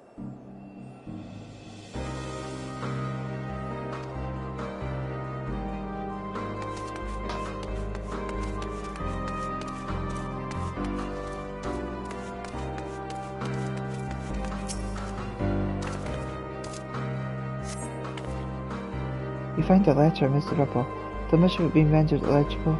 You can make the words, "You are cordially invited to an evening of fine food and drink at the Palatium Novum."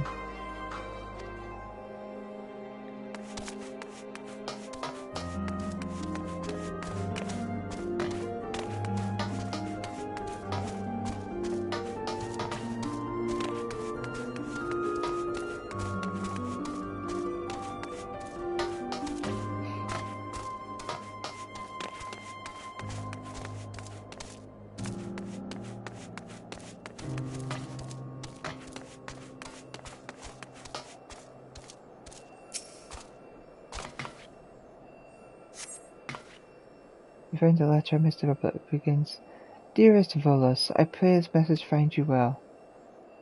Gala will be easier to inspect this potentially vital clue.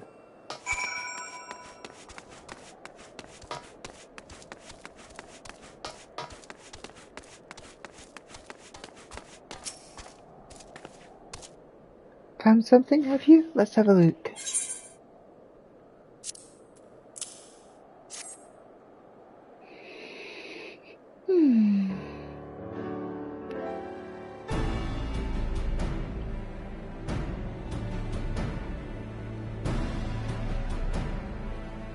It's addressed to Volus, and from his parents no less.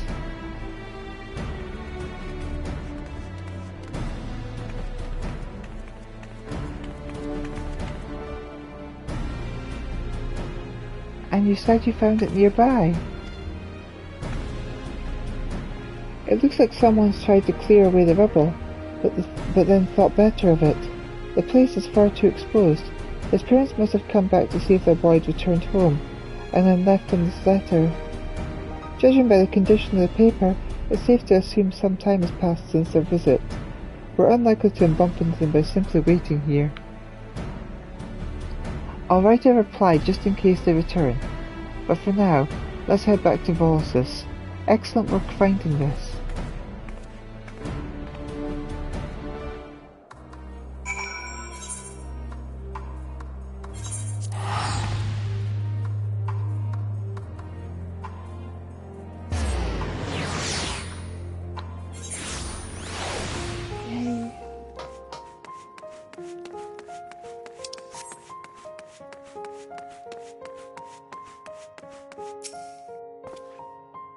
Did you find anything?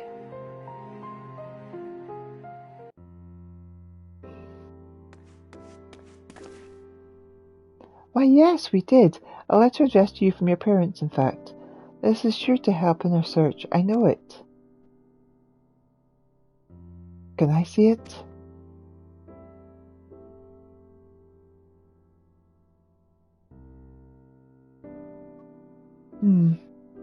This is addressed to me, but it isn't Mum or Dad's handwriting. Don't give up so easily, Volus. Here, let me read it for you. I am injured, but am in. Do not worry about me. For now you must stay out of danger. Love, Vipsania. Unfortunately, it looks like the part detailing the location got wet at some stage. It's completely illegible. Hispania, that's Mum's name. Ah, so it's from her after all. There's a good chance she's still alive. I knew it. We're one step closer to finding her. In all honesty, I'm amazed we found anything.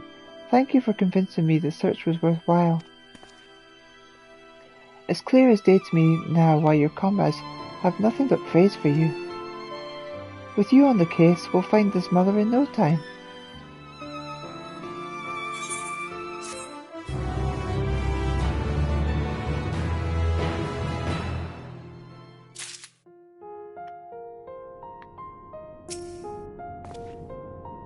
Maybe Daz is with her. Gala is on a quest to find a mother. Until now, I thought the best thing we could do for Volus is take him straight to Camp Broken Glass.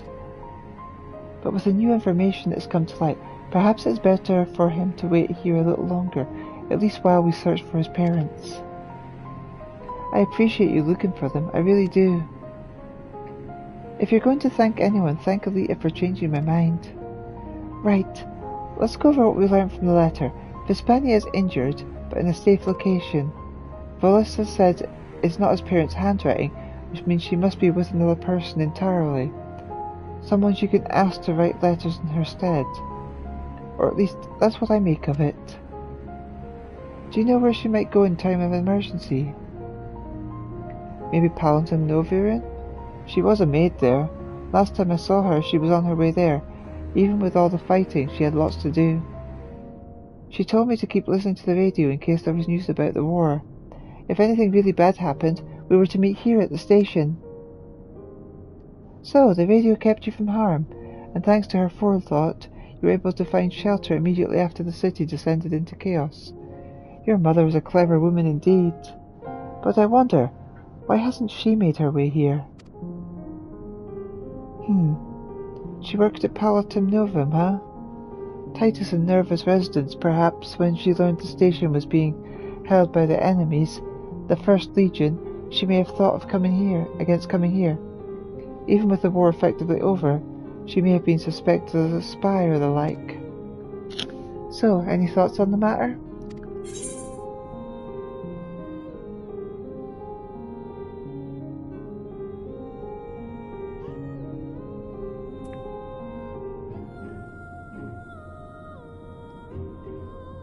His mother's probably in Palatum Novum. Indeed, that explains why she told Volsith not to worry about her and think only of his own safety.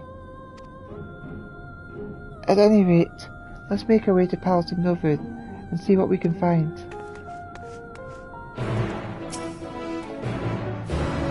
I hope you find my mom, then we can be together again.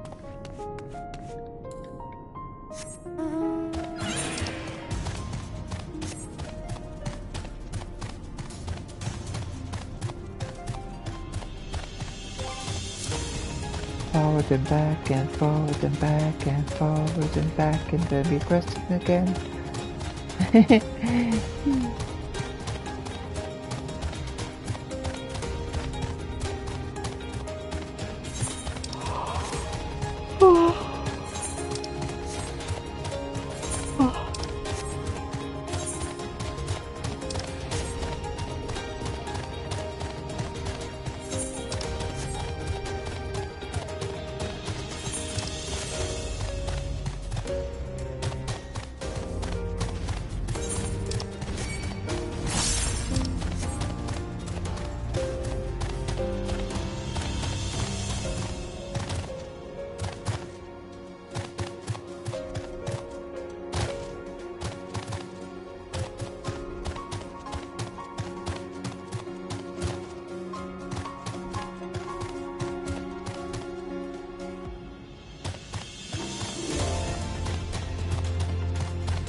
Well, this is it.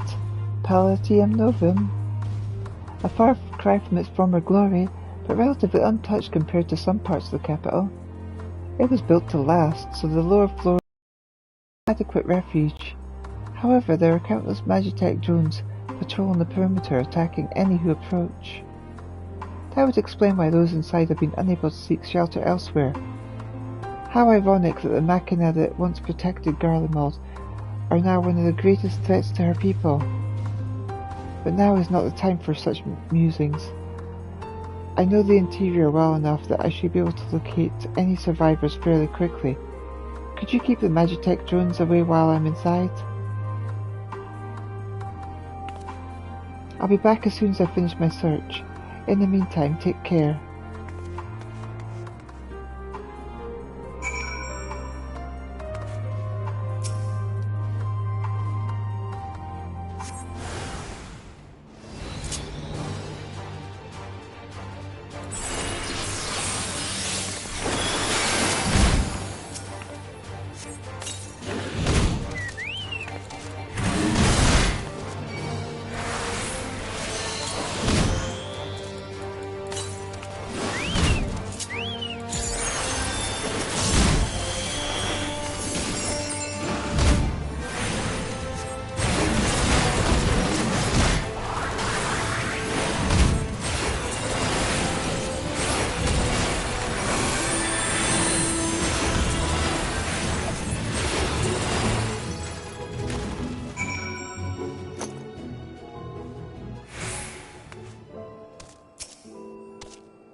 Judging by the din outside, you encountered some trouble.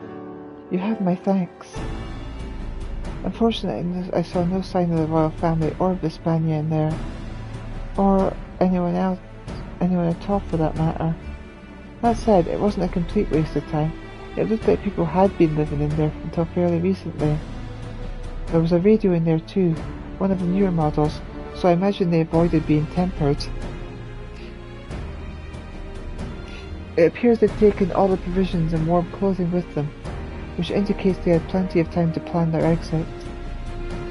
I did, however, spot a map of the capital, on which they marked their route from here to Senocum Imperialis.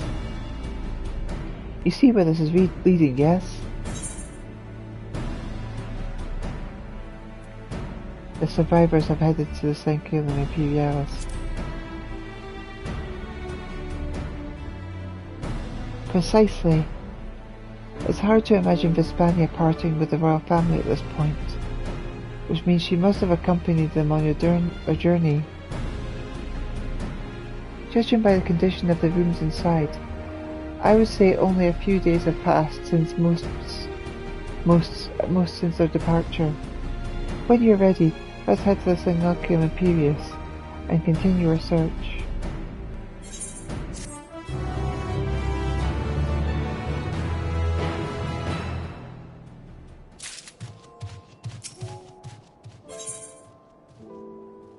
Gala senses your search is nearing an end. Ready, I take it? Then let's resume our search. We'll be headed into the Senocum Imperialis, that enormous stone building to the northwest. Hopefully that's where we'll find Vipsania.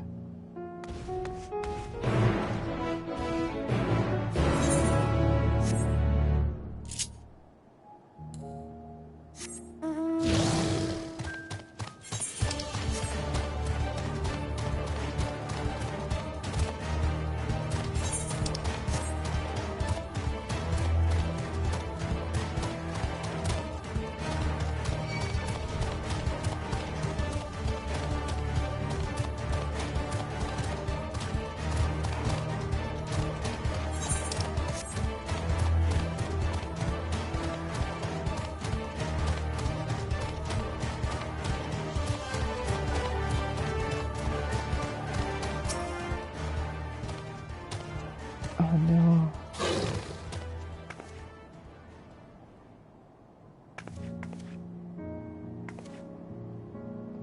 He bears the insignia of the Royal Guard. Only the most proficient and experienced warriors are accepted into their ranks. Alas, he's no longer among the living, though evidently he's only been here a short while. What could have happened here? Yeah! That came from nearby, come on!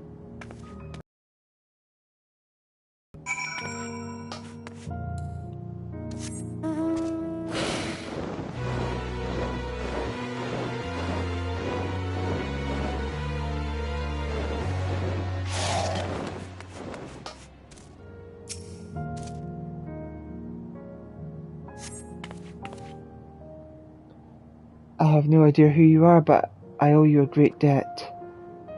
There's a wounded woman over there by the name of Hispania.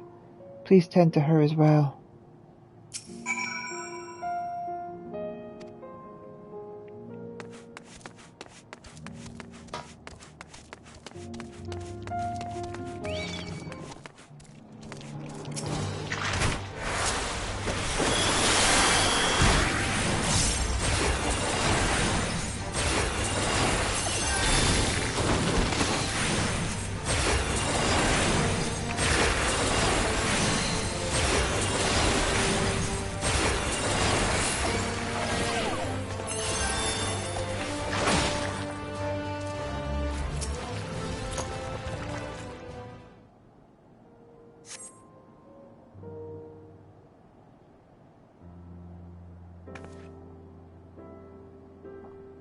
I see you're not one of them.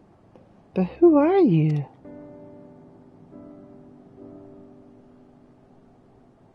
Just when I was about to lose all hope, you appear.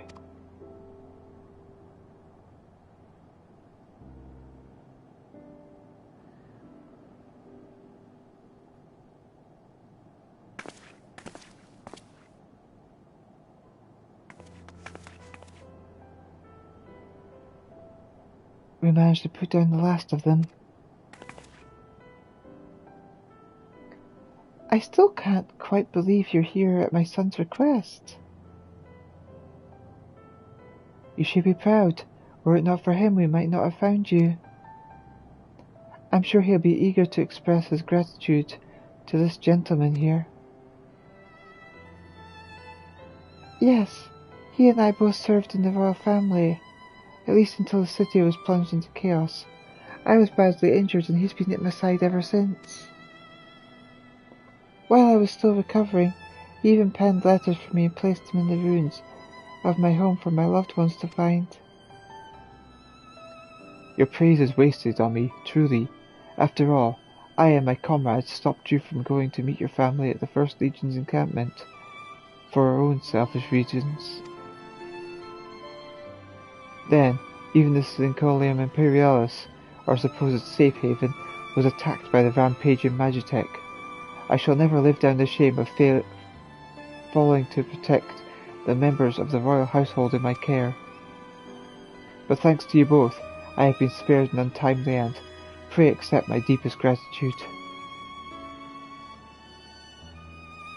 We're glad to help, and for what it's worth, I'm sure my comrades in the First would rather let bygones be bygones than perpetuate old grudges. The two of you come with us to Tertium. That goes double for you, Vipsania.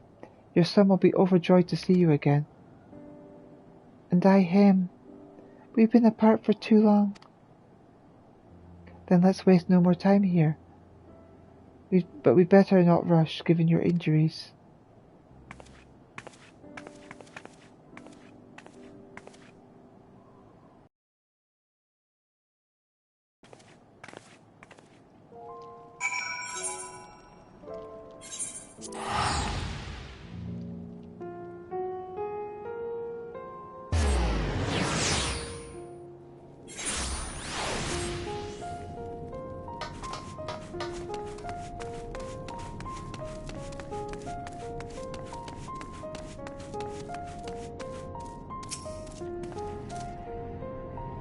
Did you find her?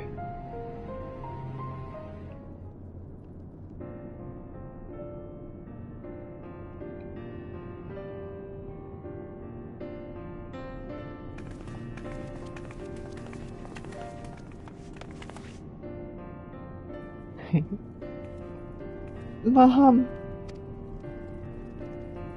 I'm so sorry, my love.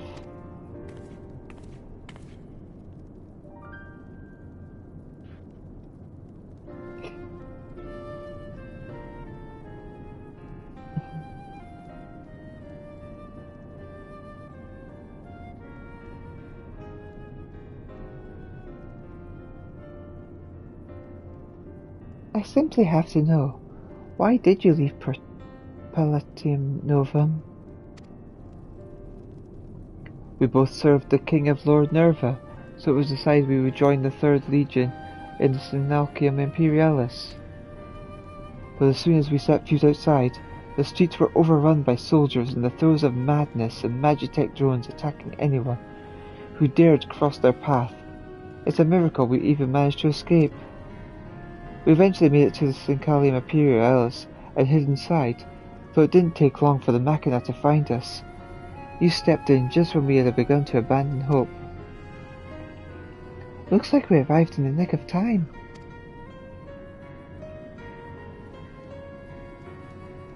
To be separated from my dear boy was more than I could bear, but I knew that even without my injuries, I wouldn't stand a chance out there on my own. But we're together now, aren't we? That's all that matters. And it's all thanks to you. Seeing their smiles has made it all worthwhile.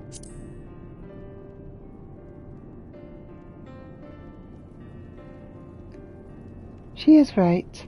We'll never forget what you've done for us. You truly are a hero.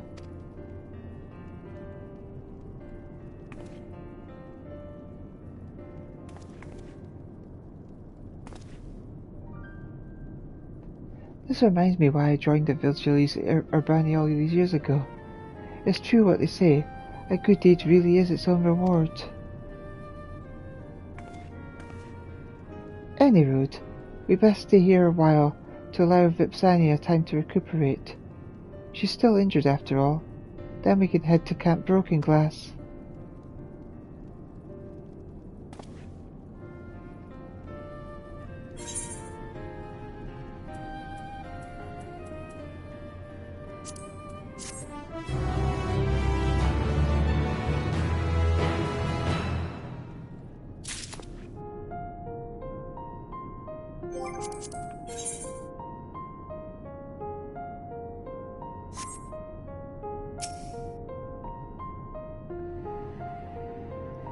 Once we made the journey to Camp Broken Glass, I'll help these two get settled in.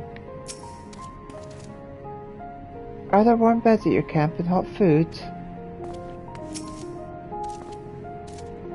Do you think your comrades will have work for me to do? It's not in my nature to sit back and let people look after me. Vipsania is worried for her beloved. I hadn't had a moment's peace since we were forced to shelter inside Palatium Novum, but now my son and I might finally find refuge from the madness that swept through our city. For better or for worse. We have no possessions to speak of, so we're ready to leave whenever you are, and rest assured, I'm well enough to make the journey. I swear I won't slow you down. But what about Dad? He wanted us all to meet here. If anything happened... Your father's a resourceful man. I'm sure wherever he is, he's found a way to get by. And if he does make his way here, the others will tell him where we've gone. Oh, what was I thinking? I was so glad to have found you that I completely forgot about your husband. It's fine, really. He's the chief of Junker's Platform G, and the last I saw of him, he was on his way to work. I expect he's there now, and if not, he may have found his way somewhere safer. Something on your mind, Elita?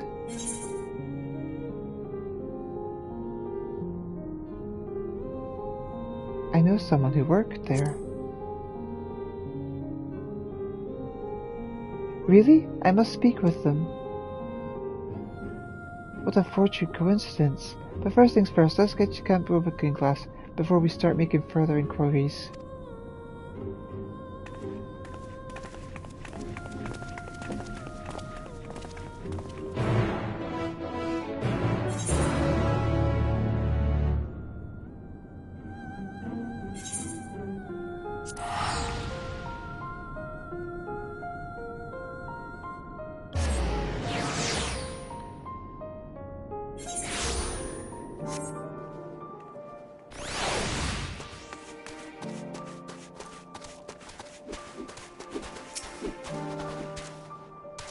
The hunter has delivered our words to me already of his plans to deal with our Yeti troubles.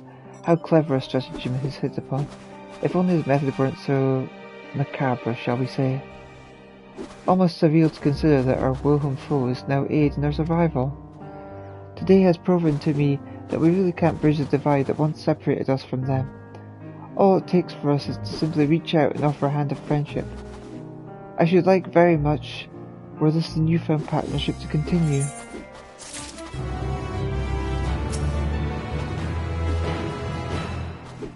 I thought a great deal about what I feel to be my greatest achievement since arriving here. I suppose it would have been driving forth the ridges north, despite knowing full well the dangers therein, and the very fact that I remain here.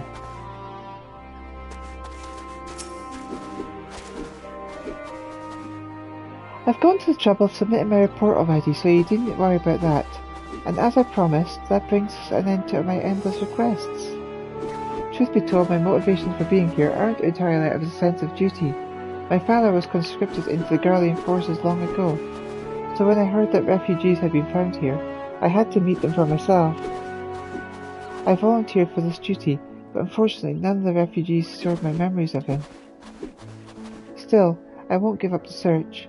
No matter what misdeeds he was forced to commit, all I want is to see him again, to share a meal under the same roof.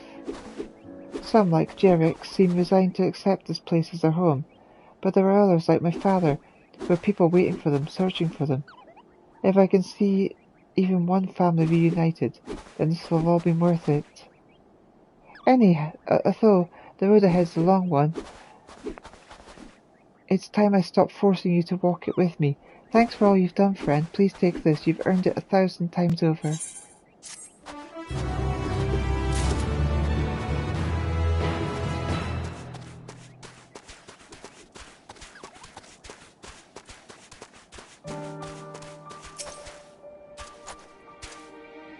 There you are, Elita.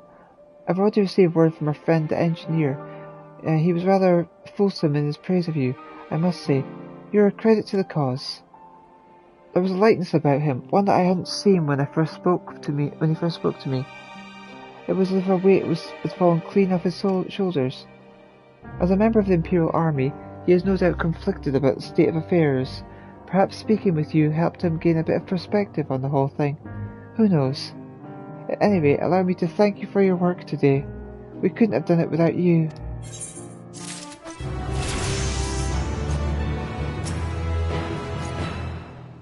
I knew we'd find the capital in a bit of a poor state. What with the aftermath of the Civil War and the veritable army of darkness to talk about, but this is just ridiculous. No one said anything about automated war making a stalk in the ruins. Mind you, if anyone's brave enough to take them on, they should serve as a decent source of spare parts and whatnot. The machinists will be chuffed to bits.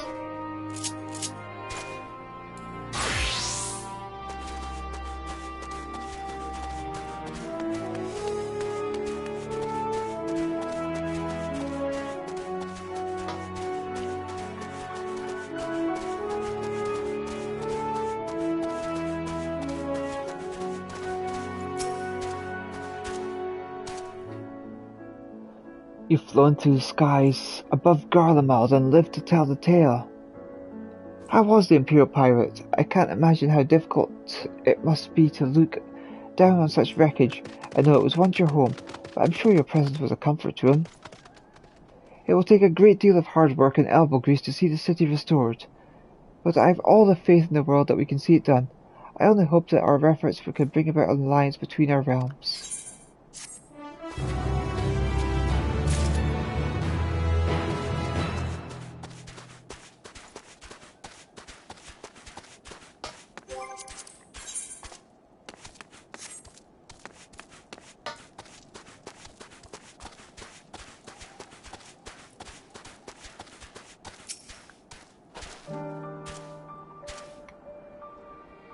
Hey, Q. Good to have you among us again, Elita. I've heard your triumph in taking down those behemoth war machina, and I've prepared your award commensurate with your efforts. That piece of artillery proved as effective as Garland works. Intimidated, but such is to be expected. Their craftsmanship is well renowned, and their latest efforts redound to their credit. Alas, we were not told to expect more of this type, at least any time soon. According to a letter we received, its crafting was only made possible through the work of a rather ambitious employee, and a mountain full of gil. Production of it on large scale will prove impossible. Expenses notwithstanding, you were able to wield this foreign ordnance with great aplomb. Though it is but a trifle compared to the valor shown, I offer you this as a show of gratitude.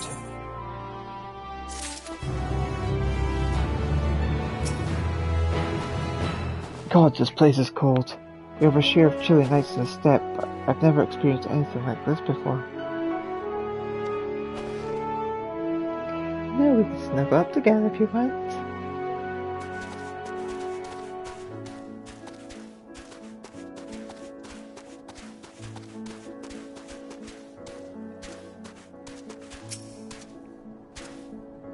Ah, hello again.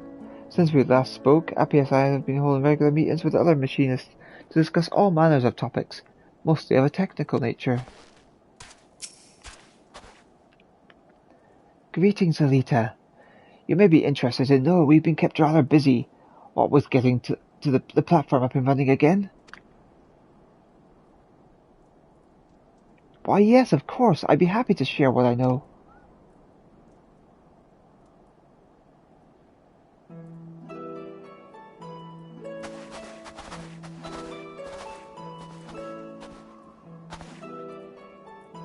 Is it true that you used to work on Junior Platform G? I did indeed. And you must be Chief Frontinu's wife. It's a pleasure to finally meet you. I'm so sorry to hear you've been kept apart from your husband this entire time. Sadly, I have no clue who he is either. But I'll tell you what I know.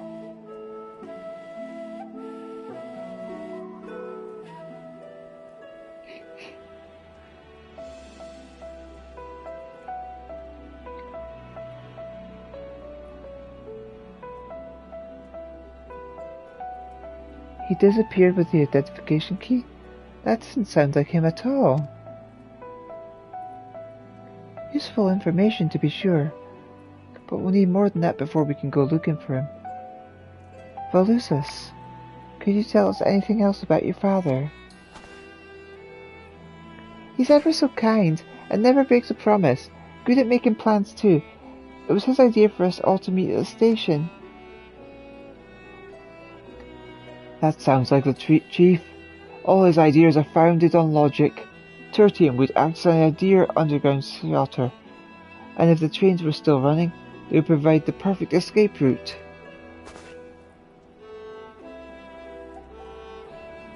My husband has also died in the Wool Patriot.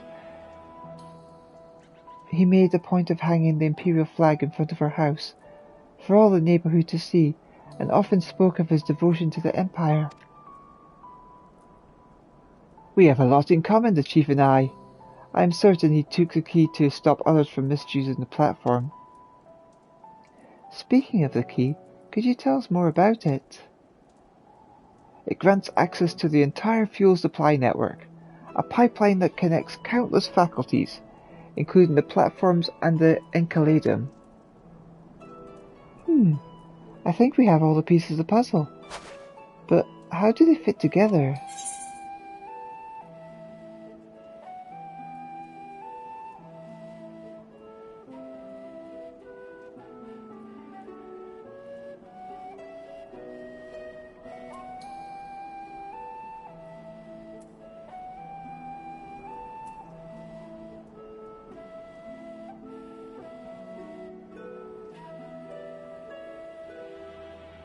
It must have gone to the Encaladum.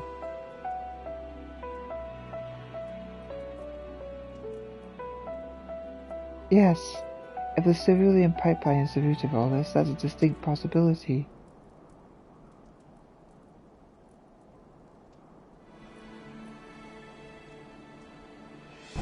Let's suppose he went to the Encaladum after collecting the identification key. What next? That's it! He could use the key to halt the supply of ceruleum to the Magitech drones. Deprived of fuel, most of them would be rendered completely inoperable. If he succeeded, and that's a big if, there's no telling what kind of danger he could be in now. Quite, Elita, Rimrod. There's no time to waste. To the Encaladum.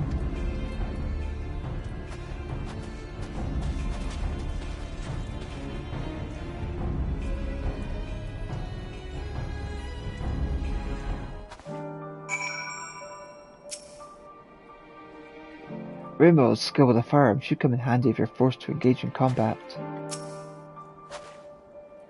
Thank you so much for agreeing to look for my husband. We'll be here awaiting your safe return.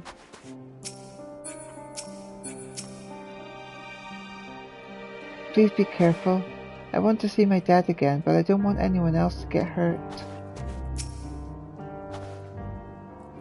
My apologies for not going with you, but given my injuries, I'd only hold you back. Best of luck in finding Vipsania's man.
The architecture here certainly makes an impression.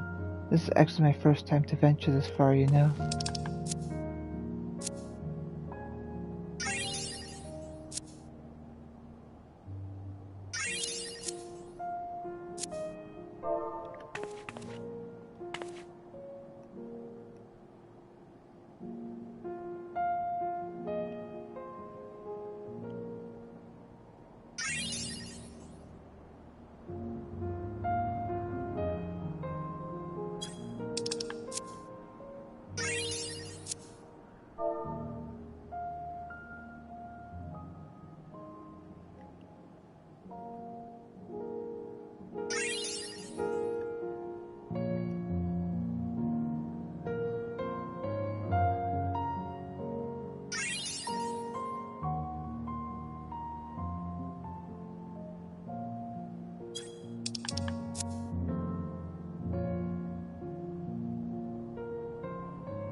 Alright, Rimland and I will search the interior while you look around outside.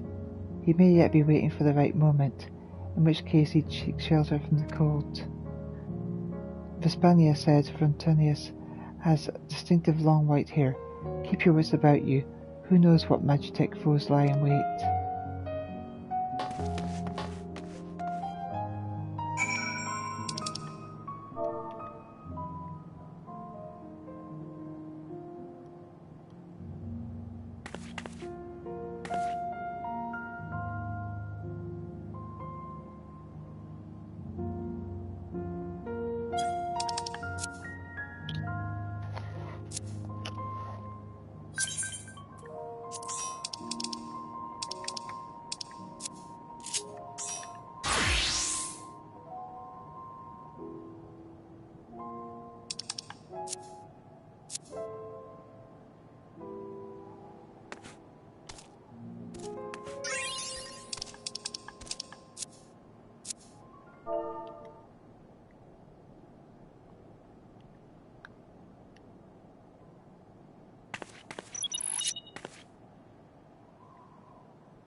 moment.